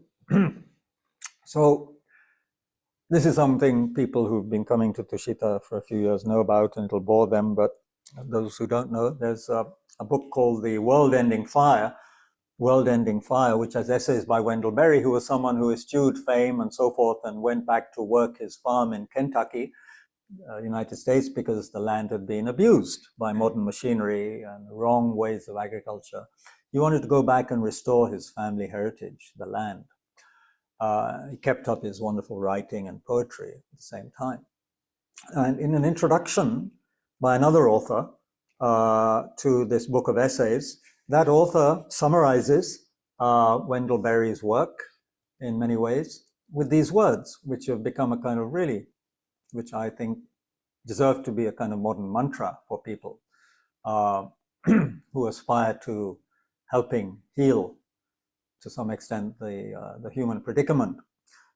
He says Wendell Berry's formula for a good life and a good community is simple and pleasingly unoriginal.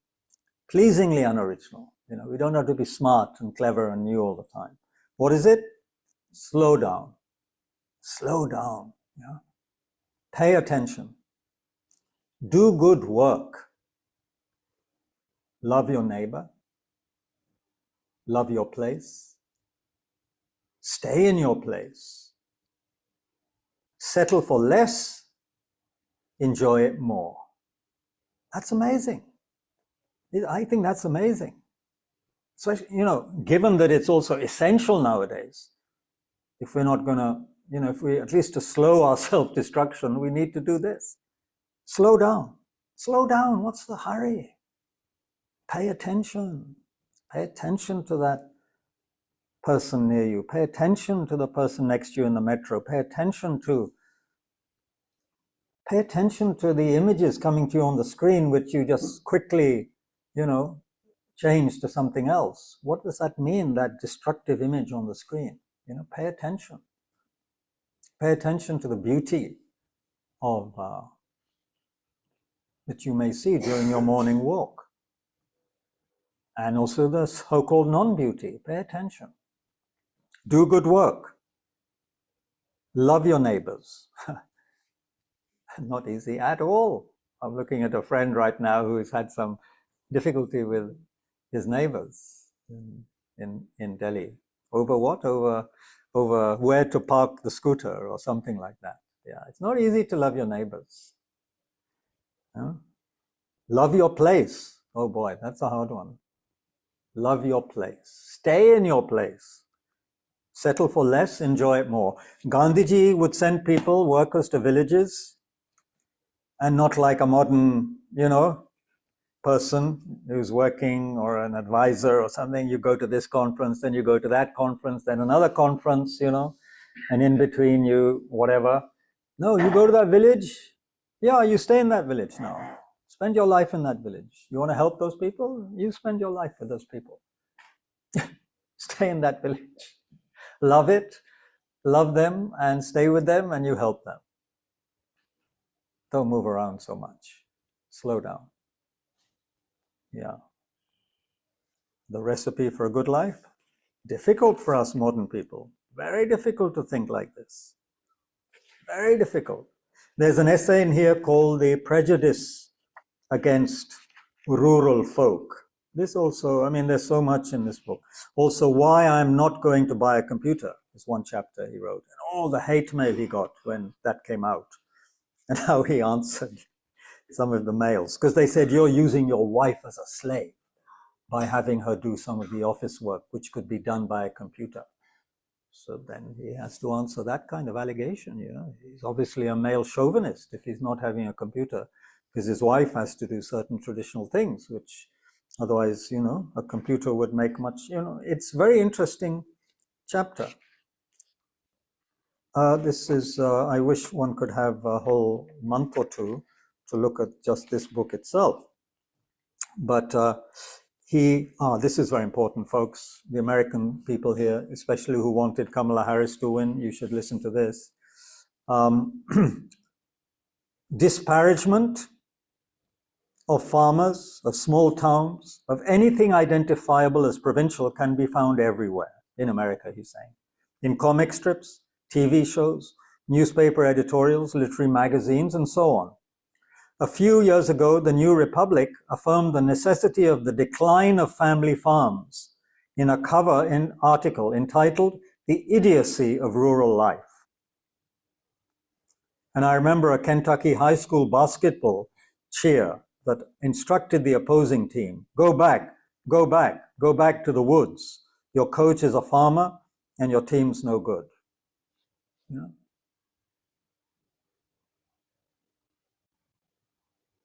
The industrial and corporate powers, abetted and excused by their many dependents in government and the universities, are perpetrating a sort of economic genocide.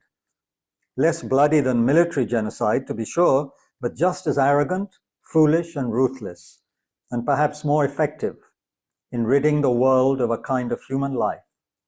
The small farmers and the people of small towns are understood as occupying the bottom step of the economic stairway and deservedly falling away from it because they are rural, which is to say they are not metropolitan or cosmopolitan, which is to say socially, intellectually, and culturally they are inferior to us. So you treat people like that, you call them deplorable, they're not going to vote for you. Whatever your main guy is doing, whether he's abusing women or whatever he's doing, still, they hate you. They hate you for what you think and for what you represent. They will support Trump. They will support anyone who is speaking up in however, way for the small folk, for the white folk, for the people who have been abused and left out. Which is not, of course, there's another way of looking at this. Of course, Trump's policies and his attitudes and his actions are deplorable in that way. But to call, I'm looking at something else, right? I'm seeing how there's this prejudice and how when Trump supporters or Trump himself speaks about the corruption of Washington and so forth, yeah, that makes a lot of sense. What is that Netflix serial called? Oh, man. I'm forgetting so many things so quickly, where they have this actor who was then also accused, unfortunately, of sexual abuse. A very good actor was the lead role. Huh? House of Cards. House of Cards. Thank you, Vivek. House of Cards. I got addicted to that for a while. I admit, I confess, I got addicted to House of Cards. Yeah, very interesting. I'm not saying it's the truth, but yeah, it's a swamp. Any government is a kind of a swamp, right? So the people who feel left out, who feel threatened by illegal immigration, what would we feel like if suddenly or over a few years our whole locality changes color? Don't tell me it wouldn't affect you. Unless you really are practicing very deeply your dharma and are extremely open-minded person, why wouldn't you be affected by a whole bunch of different kind of people coming in? And many of them, some of them taking jobs. Notwithstanding the fact they work harder than you, but they've taken the job your child could have had. So, again, we have to put ourselves in the shoes of everyone, not just the poor, struggling Mexican worker swimming across the Rio Grande or whatever, in danger of drowning or being shot. We have to look at everyone if we want to understand why Trump won, and what it says about the divisions in society, what it says about the prejudice against rural folk, which also means the prejudice against nature. That's what it's actually talking about also. The prejudice against the living world. Do you realize that we have destroyed the capacity of the Amazon rainforest to act as a carbon sink? We have destroyed it. It's now apparently working the other way. It's giving out more carbon, that area, than it's absorbing. Can you imagine that? The Amazon rainforest?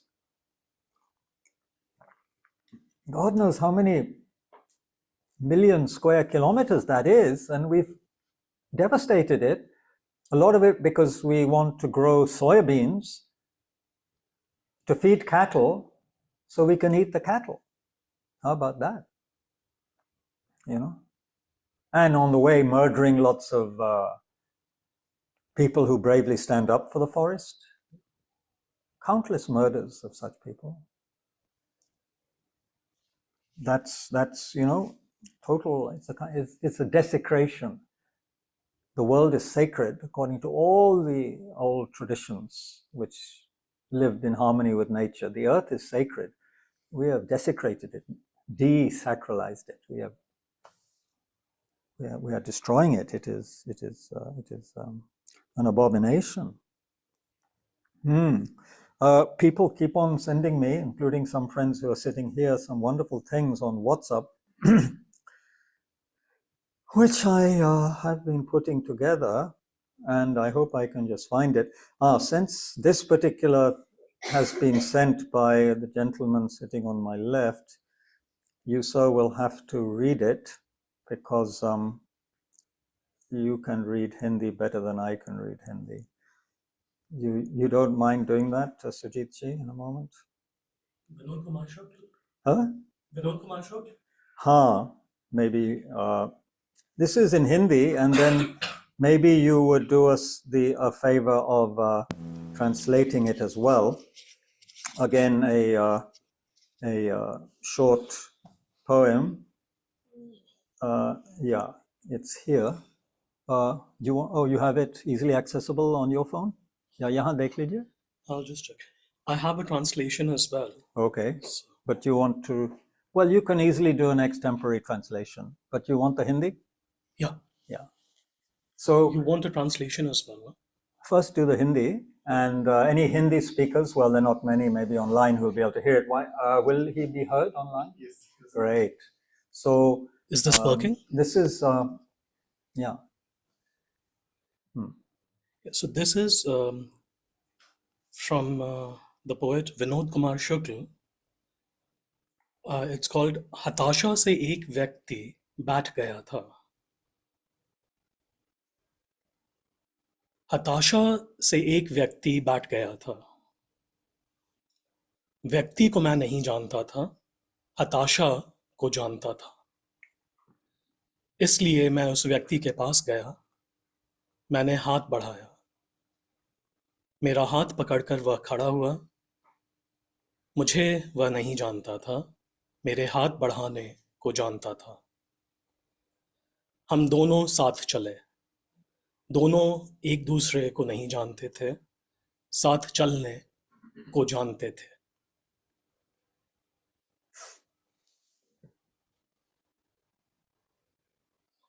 This is from his collection Atirikt Nahi. Do you want translation as well? Please, translation coming. Give me 2 minutes. I'll just check whether I can get the one that I have done earlier. Otherwise, you can do a rough one. I'm sure it would be adequate. Dekh lo. Yeah, just give me 2 minutes. Sure. So meanwhile, we can reflect on whatever we need to right now. We'll take a few deep breaths and breathe out, and just relax with the out breath. What's it like to come home to the breath? And just let go with the out breath without any agenda.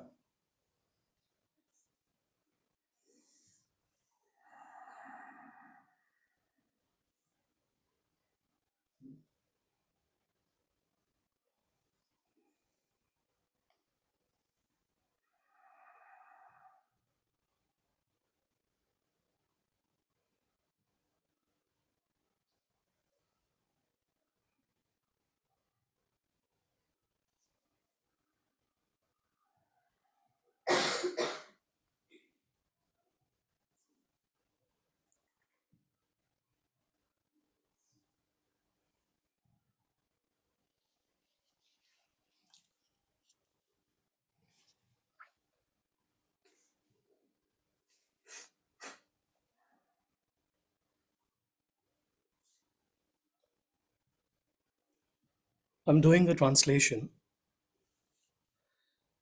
A person sat down in despair. I did not know them, but I knew despair. So I went to them, stretched out my hand. They took it and stood up. They did not know me, but they knew what a hand reaching out meant. We walked together. We did not know each other, but we knew what it meant to walk together. Wonderful. Thank you very much. Thank you, Sujitji. That reminds me of another poem by Mary Oliver with a similar theme. But it's called The Wild Geese. Wild Geese. I don't know. Just one thing about that poem that Sujitji just read. I don't read Hindi poetry. My Hindi I just wasn't brought up in that kind of culture, and my Hindi isn't that good.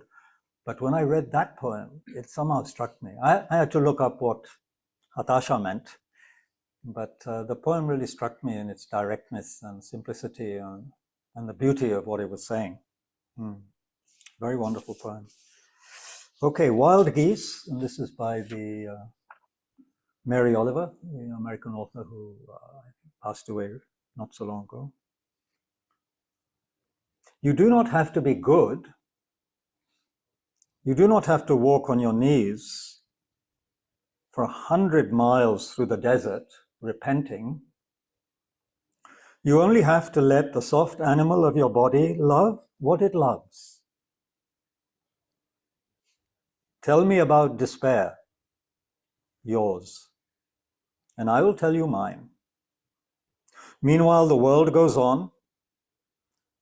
Meanwhile, the sun and the clear pebbles of the rain are moving across the landscapes, over the prairies and the deep trees, the mountains and the rivers. Meanwhile, the wild geese, high in the clean blue air, are heading home again. Whoever you are, no matter how lonely, the world offers itself to your imagination, calls to you like the wild geese, harsh and exciting, over and over, announcing your place in the family of things.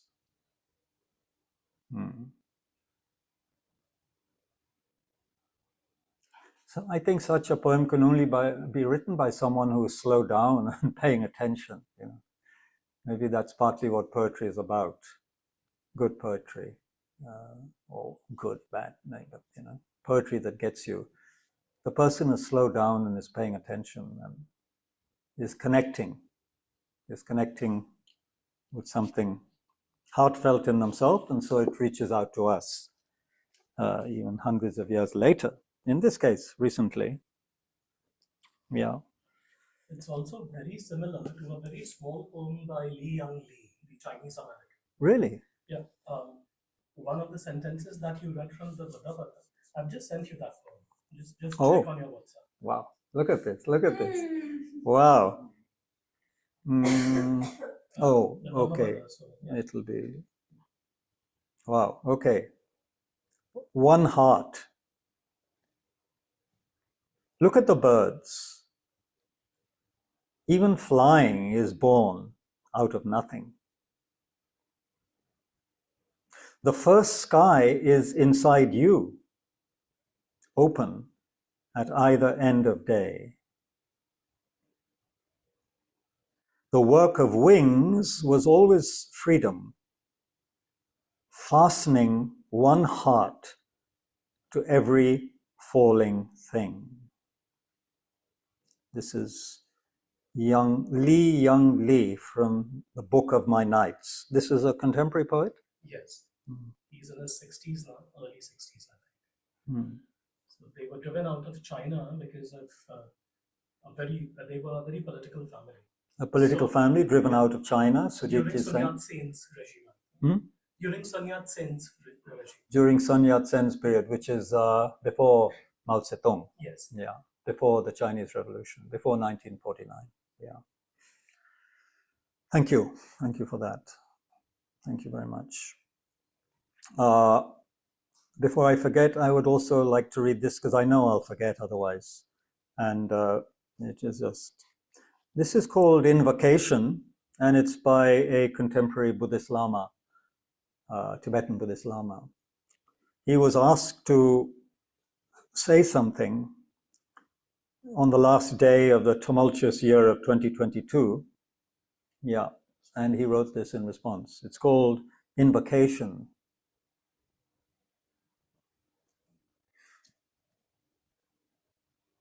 Dewdrop, lamp, phantom, rainbow, oasis. Such is my life and the lives of others. I surrender to this truth. To the one who spoke this truth, the Prince of the Shakyas, I offer my adoration. To all those who take this truth to heart, I offer my allegiance. With determination, I remind myself, no emotion, just peace. No ignorance, just awareness. No anxiety, just serenity. No weakness, just strength. No fear, just tranquility. With this attitude and free from doubt, I alone will liberate the world's living creatures, plants, water, and atmosphere. Appearances are deceptive. I shall mistrust them. Nothingness is just a point of view. I shall not get entangled in it. Living beings are by nature stainless. I shall treasure that stainlessness. Reality is the bait. I shall not be lured into conformity. Only in darkness can I see light. Only in mud can I find a lotus. Only in defilements can I see Buddha. Humbly, without a trace of hypocrisy, I solemnly promise all living beings that from this day forward, I will never abandon you. Wherever you are, may I always be beside you. Past is now, future is now. Now is an illusion. Illusion is luminous. Such boundlessness is mind. Other than mind, there is no Buddha. I beseech you, O mind, may I be free from death, old age, and sickness. May I be free from ideas and opinions. May I be free from time. May I be free from space. And may I free all others from their limitations. That's from Dzongsa Chense Rinpoche. And at the beginning, dewdrop, lamp, phantom, that's allusion to the Vajrakata Sutra, the famous stanza towards the end of that, where also the Buddha says that those who see me as form, those who see me as words or sounds, they don't understand me, they don't see me, you know. Yeah. Oops, I was looking at my watch. It's on the screen, no? 8:33. Oh, the night is young. If we were at a party, you'd just be getting going, right? But Dharma, we get tired quicker. Maybe I should have brought my 70s rock and roll music as an interlude. Just joking. There's some beautiful material by Baldwin, James Baldwin, the author, which was sent to me. Was it you who sent it? I can't remember. Or was it my cousin Mira who sent it, who's on the screen right now?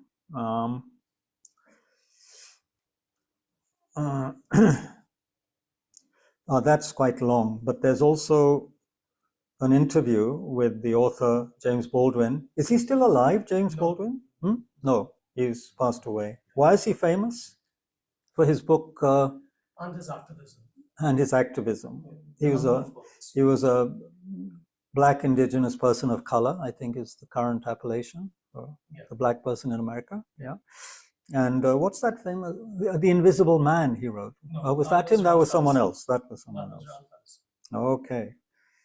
Got to get it right with Sujitya around. Yeah. He knows everything about many things. So, where is this? Hold on. This is very beautiful, very simple, as many things are, but very beautiful. Well, beautiful, I don't know. It's and when one is looking for it, one does not find it. Okay. Yeah. There's an interview between Baldwin, the author, and someone called Giovanni. It isn't even a question of keeping yourself happy, says Baldwin. It's a question of keeping yourself in some kind of clear relationship, more or less, to the force which feeds you. Some days you're happy, some days you ain't. But somehow we have to deal with that on the simplest level. Bear in mind that this person facing you is a person like you. They're going to go home and do whatever they do just like you. They're as alone as you are. Because that becomes a responsibility, doesn't it? Asks Giovanni. Baldwin says, well, it's called love, you know. Giovanni says, we agree, love is a tremendous responsibility. Baldwin says, it's the only one to take. There isn't any other.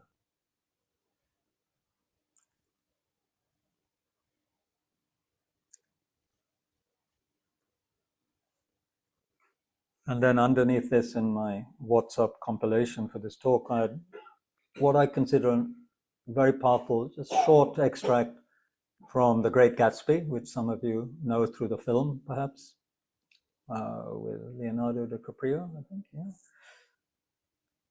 And in just 2 sentences, it seems, Fitzgerald, the author, really tells us a lot about these people who are engaging in an opposite kind of lifestyle from the lifestyle of really caring and loving. They were careless people, Tom and Daisy. They smashed up things and creatures and then retreated back into their money or their vast carelessness or whatever it was that kept them together, and let other people clean up the mess they had made. You could say we're all a little bit like Tom and Daisy on this planet, yeah? They were careless people. They smashed up things and creatures and then retreated back into their money or their vast carelessness or whatever it was that kept them together, and let other people clean up the mess they had made.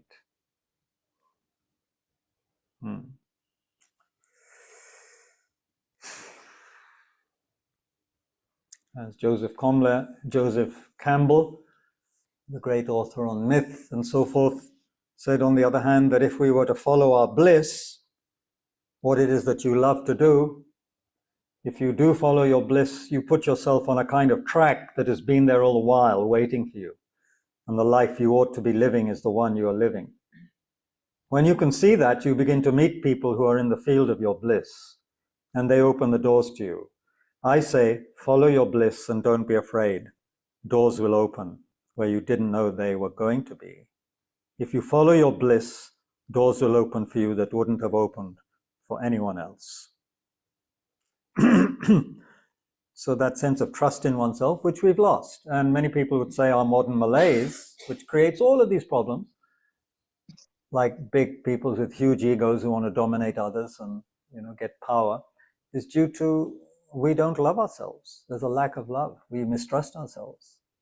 We haven't made friends with ourselves, which is the basic Buddhist practice, just in other words. The 4 foundations of mindfulness and the basic Buddhist tradition, that's about understanding and making friends with ourselves. So understanding ourselves, so we can then be on good ground to be able to work with others, benefit others, having understood ourselves and our own psychology.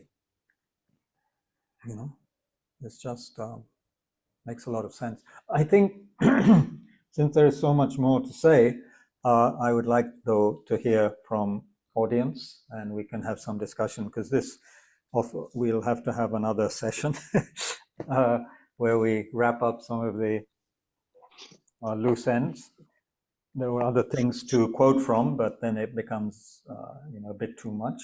I can go on, but people may be tired, and I would like to hear some other. We would like to hear some other voices.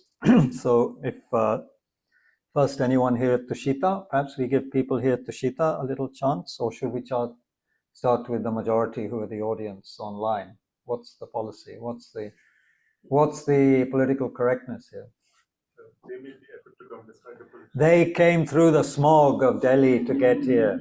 You just sat in your homes with all your comforts by your side. So I think the people here deserve first go. Who came from the furthest through the? It's like the blasted heath in Macbeth. Hello. Yes. Nice. Are you quite young still, or are you just a youthful person? Just youthful looking, yes. I'm an adult. There's an adult with a very wonderful youthful visage here. I thought that might be. I thought that might be your mother in front of you, but it's not the case, right? Sorry, mother. Non-mother. Anyway, anybody? Or anything to share from your own side? You have a poem up your sleeve, or something from the Buddhist scriptures which inspires you want to share? No, they're very quiet here at Tushita. They barely got here alive, so they're just still recovering from the smog. So maybe the people online have to help out with some input. Kabirji, online there was somebody who was asking if you could speak about why people support leaders who are actually acting against their best interests. Well, because of ignorance. We don't know. First, we may not know what our best interests are. Okay, so many of the people who may have voted for Trump don't realize that actually his policies are going to affect them negatively. Okay. Now, why would they support such a person?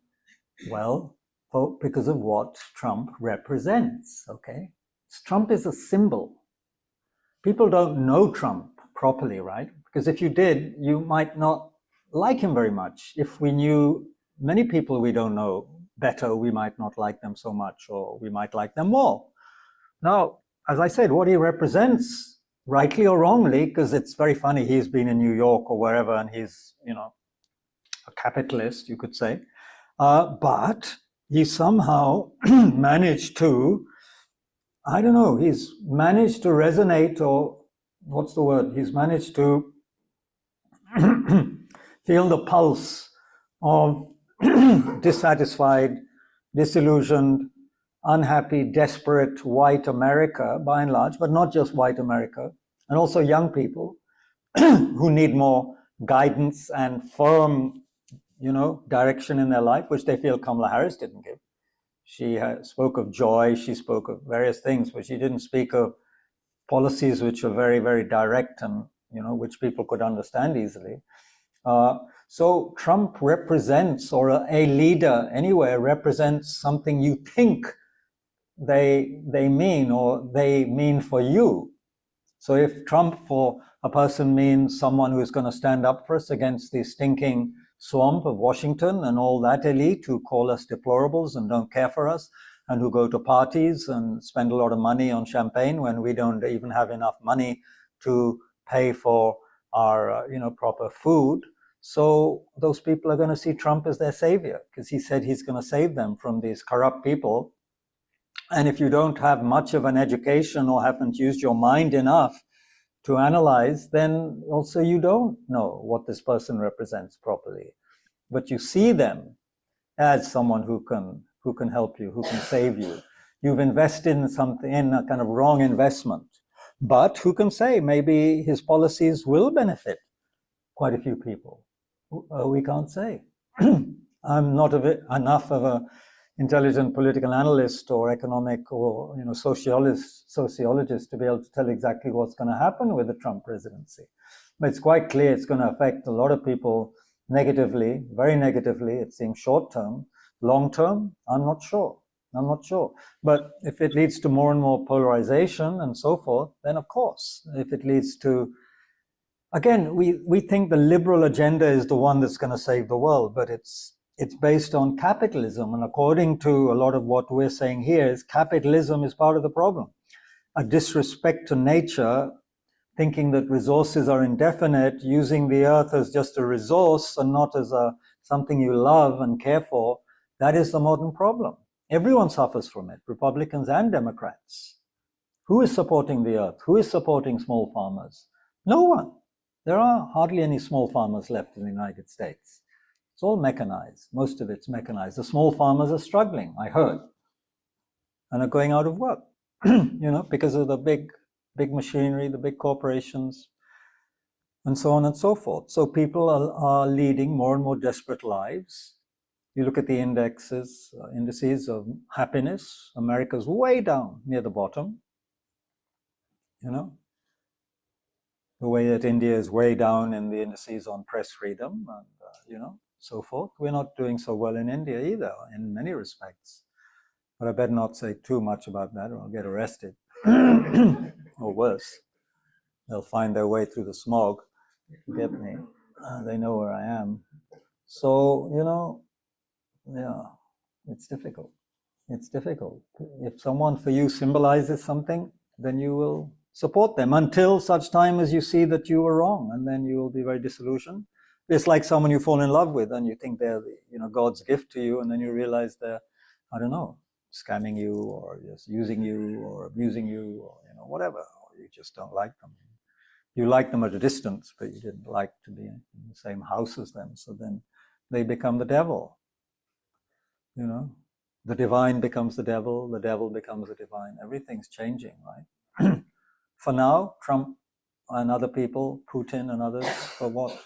Many people may represent, Modi in India may represent something for many people, so they are supported. It can change. But what is necessary is that good people don't give up, isn't it? Good people who care for the earth and who care for each other have to work together. And of course, these are all cliches I'm spouting, but what else is there to do? If you just become an activist who goes out and marches, you just get a sore throat and get more and more angry.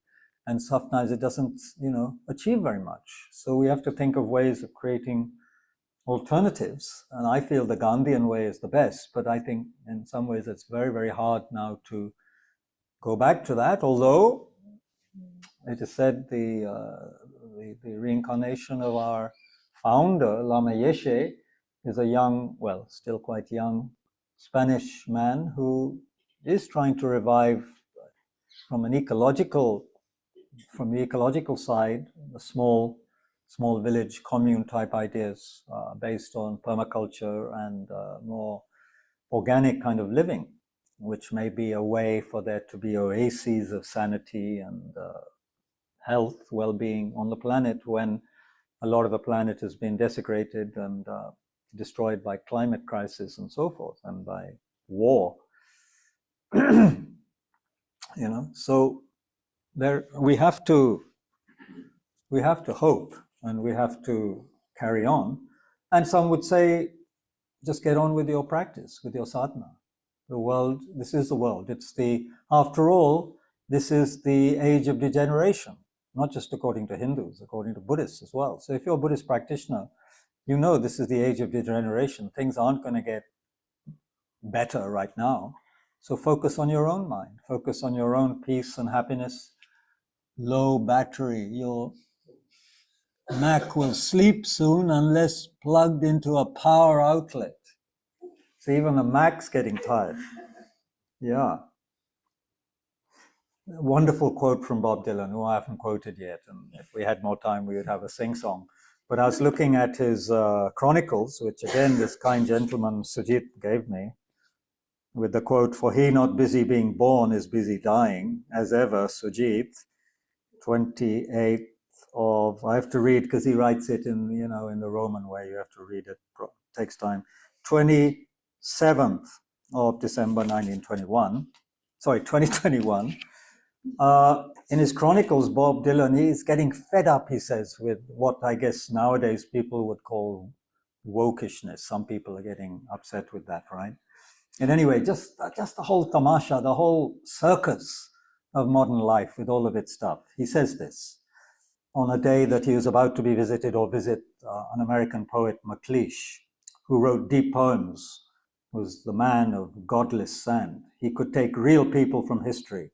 Anyway, he says this: "The events of the day, all the cultural mumbo-jumbo were imprisoning my soul, nauseating me. Civil rights, political leaders being gunned down, the mounting of the barricades, government crackdowns, student radicals and demonstrators versus the cops and the unions, the streets exploding, fire of anger boiling, the contra communes, the lying, noisy voices, the free love, the anti-money system movement, the whole shebang. I was determined to put myself beyond the reach of it all. I was a family man now. I didn't want to be in that group portrait." MacLeish's place was up past a quaint village on a quiet mountain laurel road. Bright maple leaves piled high around the walkways. Anyway, so even Dylan, way back in the 60s, getting fed up of the whole tamasha. Tamasha is a word, how would you translate it well into English, tamasha? Circus. The whole, Circus. Circus, the whole bloody circus. It's too much. You get fed up with it. Then you just want to go back and, what do you want to do? You want to go back to Netflix, you want to go back to meditation, more entertainment. What do we want to go back to? Buddha Dharma says, go back to the home inside. Go back to what will emerge when we go back to that home. Peace, wisdom, compassion, love. But again, our habits are going in a very different direction. They're taking us into entertainment, into what we've been used to. So this is the challenge we have. We may be so-called good people who agree to a lot of very good ideas, but can we actually do what is required to lead the good life, a wise, good life, which loving our neighbors, loving our place, slowing down, paying attention. To slow down physically is hard enough for, I think, modern people, including myself, but to slow down mentally, that's even harder, isn't it? But we have to. We're just driving ourselves insane. So sorry, people are supposed to be saying things, and there am I going on and on. In the chat, there's a lot in the chat. Can you see the chat on your phone? Oh boy. Old habits, karmic obscurations. Okay, that's Urmila is here. Urmila Ramakrishna. Okay, I didn't see Urmila. And maybe we feel it's too much to face our inner demons. Yes. Please, what page or chapter of Dhammapada text was it?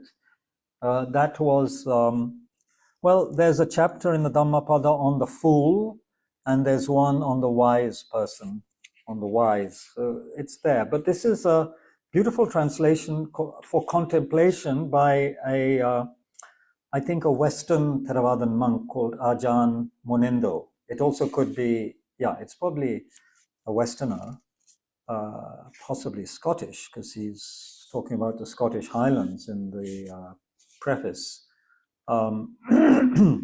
It's from a Buddhist monastery in Northumberland, and it's Aruna Publications, which I'd never heard of, but I had it at home. But you'll find it in more traditional or whatever translations. The wise person and the foolish person, those chapters. Yeah. She raised her hand on that. Okay.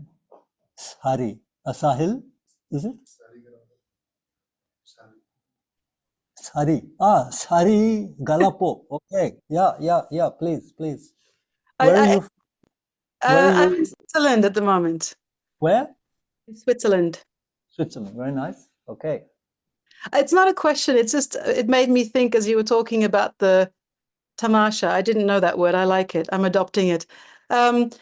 We get fed up with the tamasha, which makes us want to go and meditate. And so, in a way, I feel grateful for the tamasha. Yeah, sure. So Like I'd like to see it that way as well. Yeah. And then, of course, because if we're so-called Mahayanists, we have to understand the tamasha, make friends with the tamasha, and help people who are investing and indulging in the tamasha, enjoying the tamasha, destroying themselves and the world in the tamasha, in the circus. That has to be done, right? There's this wonderful verse in, I think, chapter 5 of the Guide to the Bodhisattva's Way of Life by Shantideva, where he says, there is nothing that a bodhisattva is not interested in the sense, you should be interested in anything that interests sentient beings, because you have to help them all, right? So you have to know what moves them, what confuses them, what helps them. You can't say, oh, I'm not going to be interested at all in music or this or that, or Netflix. You have to know what people are doing, and then you have to help them, if necessary. But that's tricky, right? But yeah, bodhisattva, aspiring bodhisattva has to be interested in helping people in many ways, not just helping the Washingtonians, but helping the deplorables as well, right? Helping everybody, the rural people as well as the city people, the black people, the white people, the Mexican people, you name it. The straight people, the whatever people, It's, yeah. Jan, are you still there, Jan, in Australia? What's the time in Australia? It's past your bedtime, Jan. Jan is a very wonderful old student of the Dharma who's helped our projects in Bodh Gaya, helped get the land for the school. Many things she did for us in Bodh Gaya. And she helped the Lamas and Drepung Monastery, Lama Zoprimbache. So much. Hi, Jan. Hello. It's actually just once. You have two devices. Stay with one device, Jan. Be simple. I'm just saying okay. It's 1:30. It's 1:30. Right. Well, I don't think you're going to get any new insights now from me, Jan. You can go to bed. Thank you. But if you can get a copy, if you can get a copy of Hind Swaraj by Gandhiji, or which is called Indian Home Rule in English, and be a missionary of it in Australia. Yeah, spread the word among the Australians. Yeah. All right. I will send you a link. Yeah. Anyway, good. Thanks for joining, really. It's beyond the call of duty. Thank you very much. Pleasure. Especially for me. Thank you. Oh, yeah, there are two Jan Pethers on the screen.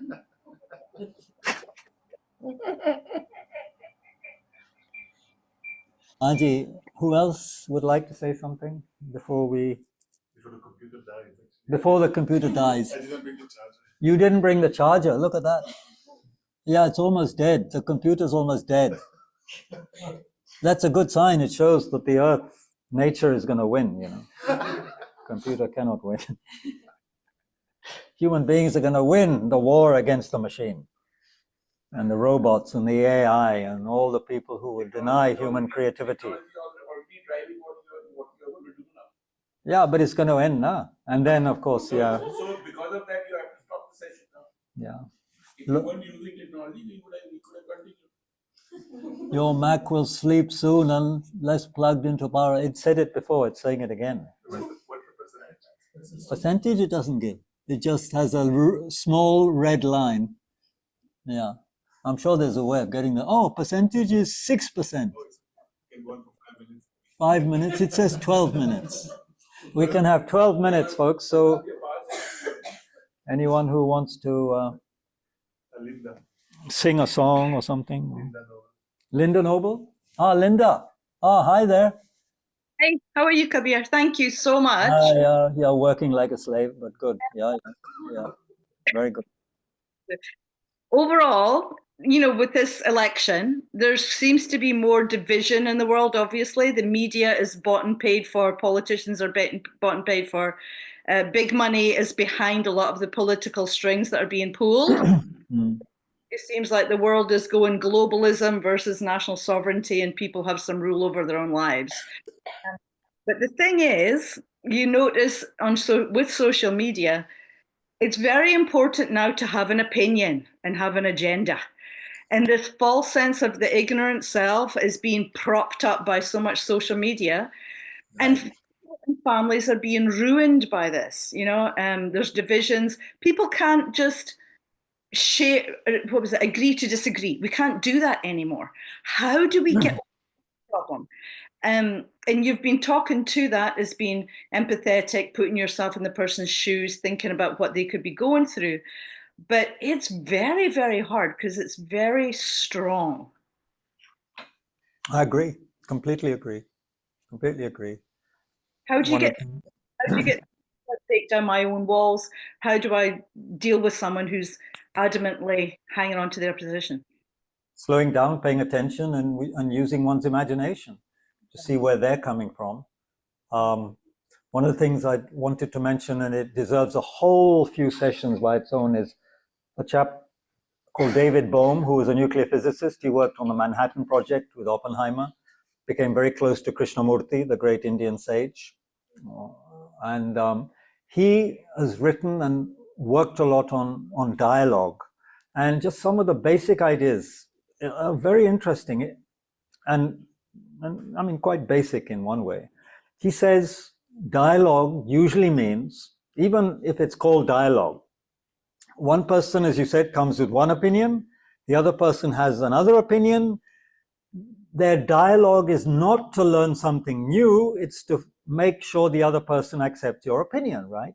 And if he doesn't, it can lead to shouting and violence, and you see it a lot on Indian television, exactly. So he says, if we were to come to dialogue with almost this sort of, I didn't study chemistry, unfortunately, but in chemistry, you bring two elements together and something new comes out of it, right? So you come to a discussion or dialogue, okay, you have some ideas, but you're open to something new coming out of that interaction, you know? But that requires some letting go, some spaciousness, not holding on to an opinion, and it's very difficult. Anyway, we don't listen to each other properly. So often we don't actually understand the other person's opinion because we haven't properly got it. We've, already interrupted with our own opinion, our own reaction to what we think they're saying, and we haven't, really understood what they're saying. So something new coming out of an interaction, which is like something new being born, that is alien to us. We just want to make sure the other person agrees with me. And if they don't, then, yeah, it can lead to a lot of problems, right? Then we can label on them quickly. Yep. Next one, It's exhausting. Yeah, it's exhausting. Yeah, I had that experience at breakfast today. Or was it lunch? No, it was breakfast. It was quite disconcerting, yeah. I was trying to convince someone that Vedic astrology, when they say, this person was saying that Vedic astrology says you cannot live beyond 120. You just cannot. Vedic astrology says that. I said, well, maybe there's other ways of looking at that, and maybe there are other factors involved, and so I looked up later on Google, and indeed, Vedic astrology, there are differing opinions. But if a person sticks very strongly to one opinion, and really doesn't want to hear anything else and can't hear after a while anything else because they're stuck in their opinion, it can get actually quite dismaying and very exhausting and saddening, because you feel the other person not opening to learning something new at all, or the possibility that they may be wrong. No, the possibility you may be wrong. So, and then if there's important, influential people involved in that kind of discussion, you imagine the havoc that can come out of that. I mean, yeah, it's dismaying. And it's interesting because what I've discovered the past few years are the people that work with, you said, hands and feet. They're normally a lot more open to listening and thinking and processing it than some of the educated people coming out of the cities and the universities. Absolutely, absolutely. They have absolutely so much money, time, and effort into getting their university degree or their high job that to admit that they might be wrong or that there might be opinion, or look at it, that they've wasted their whole life, or their whole reputation, or their sense of social climbing.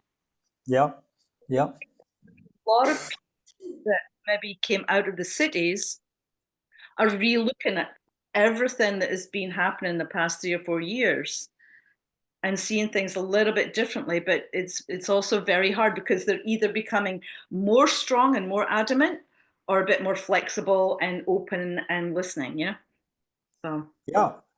And you've also reminded me of something which I wanted to present, and I will just briefly, Linda. Thank you, because you speak about the people working with the soil, with their hands and feet, in this extraordinarily good book called Earth in Mind by David Orr on education, environment, and the human prospect. There's a chapter he calls The Dangers of Education, and this is also echoed by people like Samdong Rinpoche when he speaks about the dangers of modern education. You ask, the way we produce food and fiber is responsible for the loss of 24 billion tons of soil each year, the sharp decline in biological diversity, and the spread of deserts worldwide. The blind pursuit of national security has left a legacy of debt, toxicity, radioactivity that will threaten the health and well-being of those purportedly defended for a long time to come. In addition, we continue to issue forth a stream of technologies and systems of technology that do not fit the ecological dimensions of the earth. Now, most of this was not done by the unschooled. Rather, it's the work of people who, in Gary Snyder's words of 1990, make unimaginably large sums of money, people impeccably groomed, excellently educated at the best universities, male and female alike, eating fine foods and reading classy literature while orchestrating the investment and legislation that ruin the world.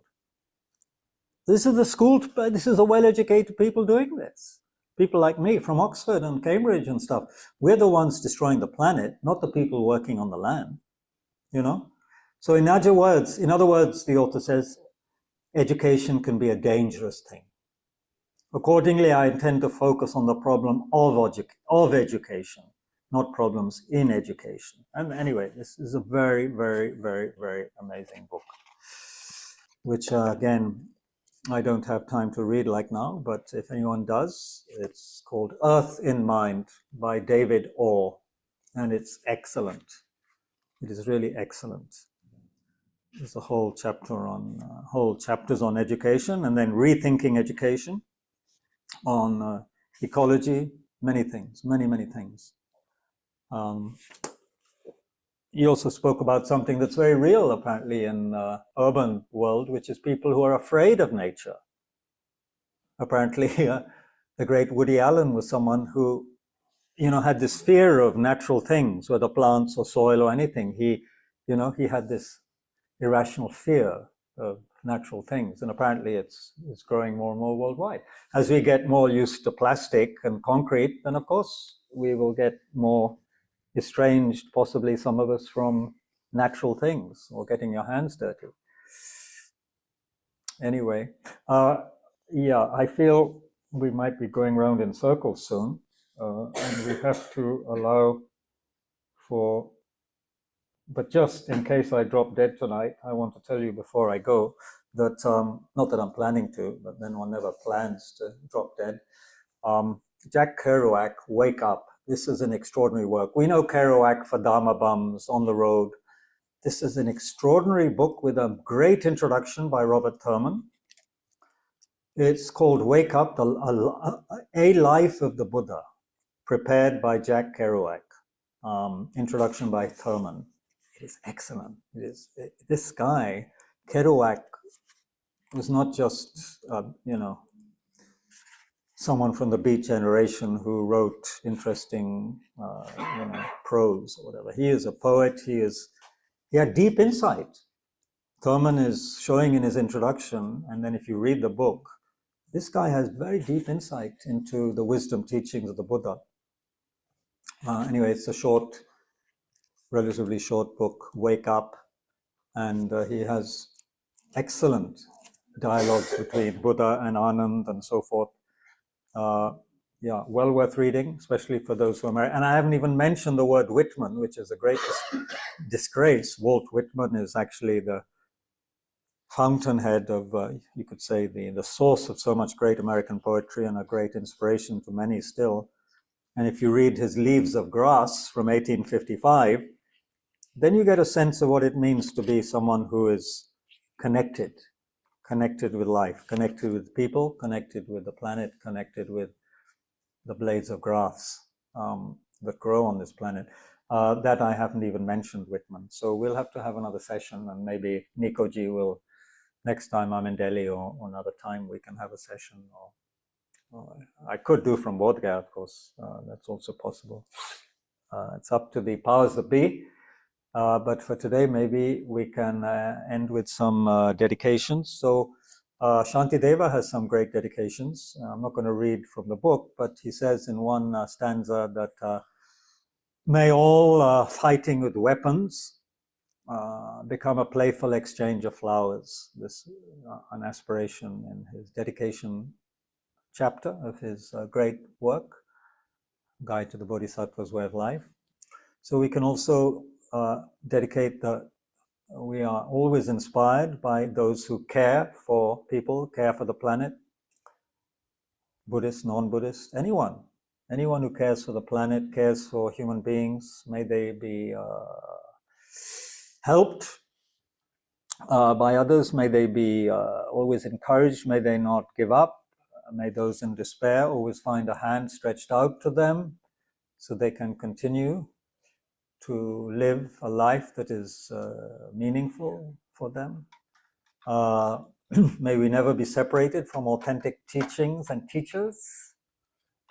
That's very important. May we never be separated from the Dharma, which is connected with reality, connected with the truth, and an exploration of the truth.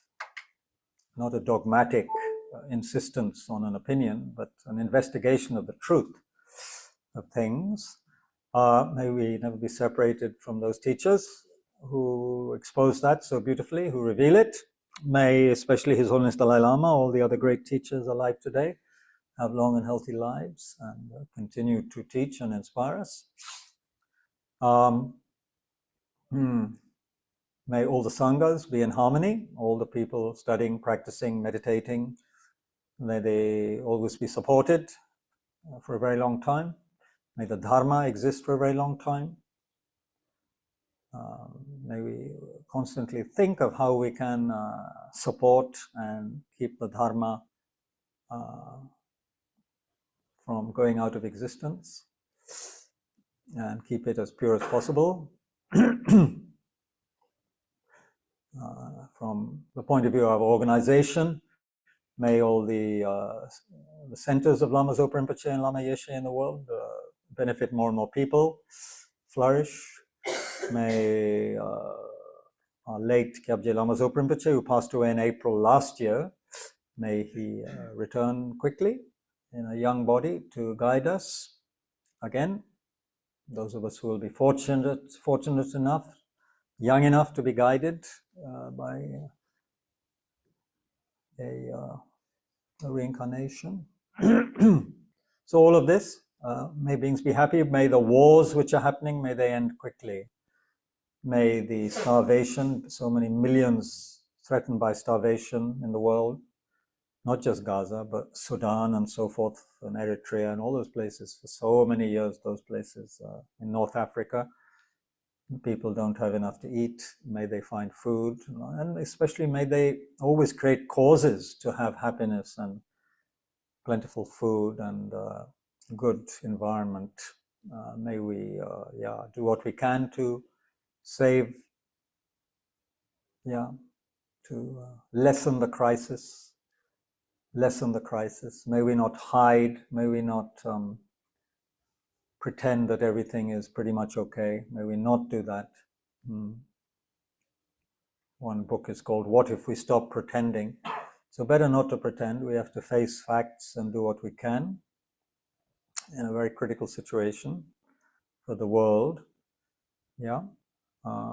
May Tushita Dharma Center, especially here in Delhi, may it flourish. May more and more people come to the center. And may all the people here, staff, helpers, workers, everyone be happy and harmonious and enjoy good health, a long life, and continue to be inspired by a life of service to the Dharma. May all of you online, may you all be happy, whatever you're doing in your lives, may you have long and happy lives. All of the people connected with you, your families and all, be well and happy. And not be drowned in difficult circumstances. Keep up healthy self-confidence, and may we continue to not refrain or keep ourselves separate from the universal love and compassion. The mind of bodhicitta, which feels responsible for the happiness of all beings, like a mother for her children. May we feel that emotion, that aspiration for all beings. And the meditation I promised at the beginning, I do at the end. I completely forgot, which is one of the things I do. But we can quickly, very quickly, just, imagine we are taking on all of the sufferings of the world. As we breathe in and as we breathe out, we're giving everybody great bliss and happiness, whatever they need to be happy. As we breathe in, we're breathing in all of their sorrow, their problems, their anger, their frustration, their desperation. We're breathing it in, and it's coming into our bodies and destroying the selfishness at our heart. It's destroying any selfishness. It's not destroying us, it's destroying our selfishness, which is our main hindrance to our own happiness as well. So we're breathing in all of the pain of all the people, whether it's the big leaders, whether it's Netanyahu, or whether it's a child who's lost his family in Gaza and slowly starving to death, or whoever it is, all of their suffering we breathe in, we breathe in, and imagine we're breathing it in, it's destroying our selfishness, and we're breathing out whatever they need for their happiness, imagining it's going to them with love, wishing them, all the happiness that will make them whole again. So imagining that everybody's suffering, everybody's obstacles, everybody's unwholesomeness, we breathe it in, and breathing out great joy and happiness, and whatever people need practically for their well-being. So the bodhisattvas, they try to transform their own bodies into food and drink or whatever others need. Some of them, it is said, can actually do so due to the power of their their powers.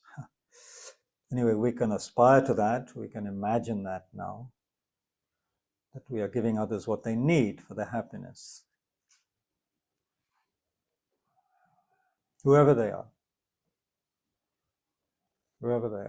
Republicans, Democrats, everybody.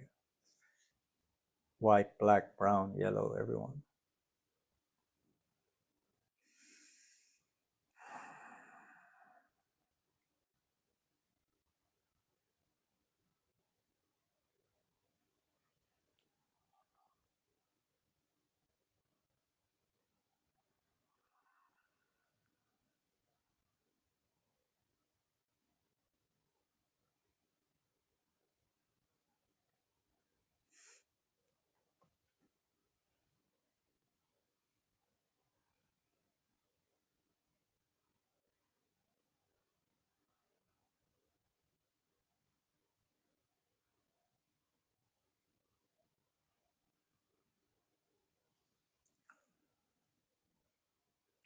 So due to the blessings of the Buddhas and Bodhisattvas, may we be able to really be of great benefit to others. And for as long as space exists, for as long as sentient beings exist, may we also abide in order to remove the miseries of the world. This great prayer from Shantideva, beloved of His Holiness the Dalai Lama. As long as space endures, as long as sentient beings exist, may we also abide to dispel the miseries of the world.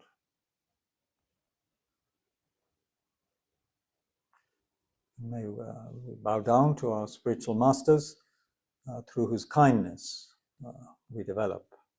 So the outer guru as well as the inner guru.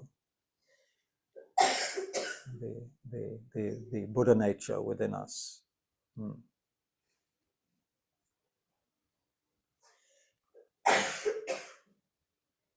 So again, many thanks to everybody here at Tushita, all of you online who've patiently endured this almost 3-hour session. Very kind of all of you, especially in different time zones. And all of you who are already suffering from the effects of the Delhi smog, who came here very bravely. Thank you very much for that. And especially thank you, Nicola and Conchogla and all the good friends. Sujitji for your input, for Nandita, for Vivekji, Vijayji, Sagar Bhai, everyone. Sorry, I don't know your name. And so thank you all very much for coming. And dear cousin Meera in Washington, and all of you kind people, thank you very much. And yeah, don't give up. Yeah, and yeah, and also Vishad Bhai, yes, all of you. Yeah, thank you. Thank you so much, Kabirji. I wanted to say a few words. Oh, please, okay. Our organizer, are you the organizer? What's your designation at Tushita? It's just a helper. Helper.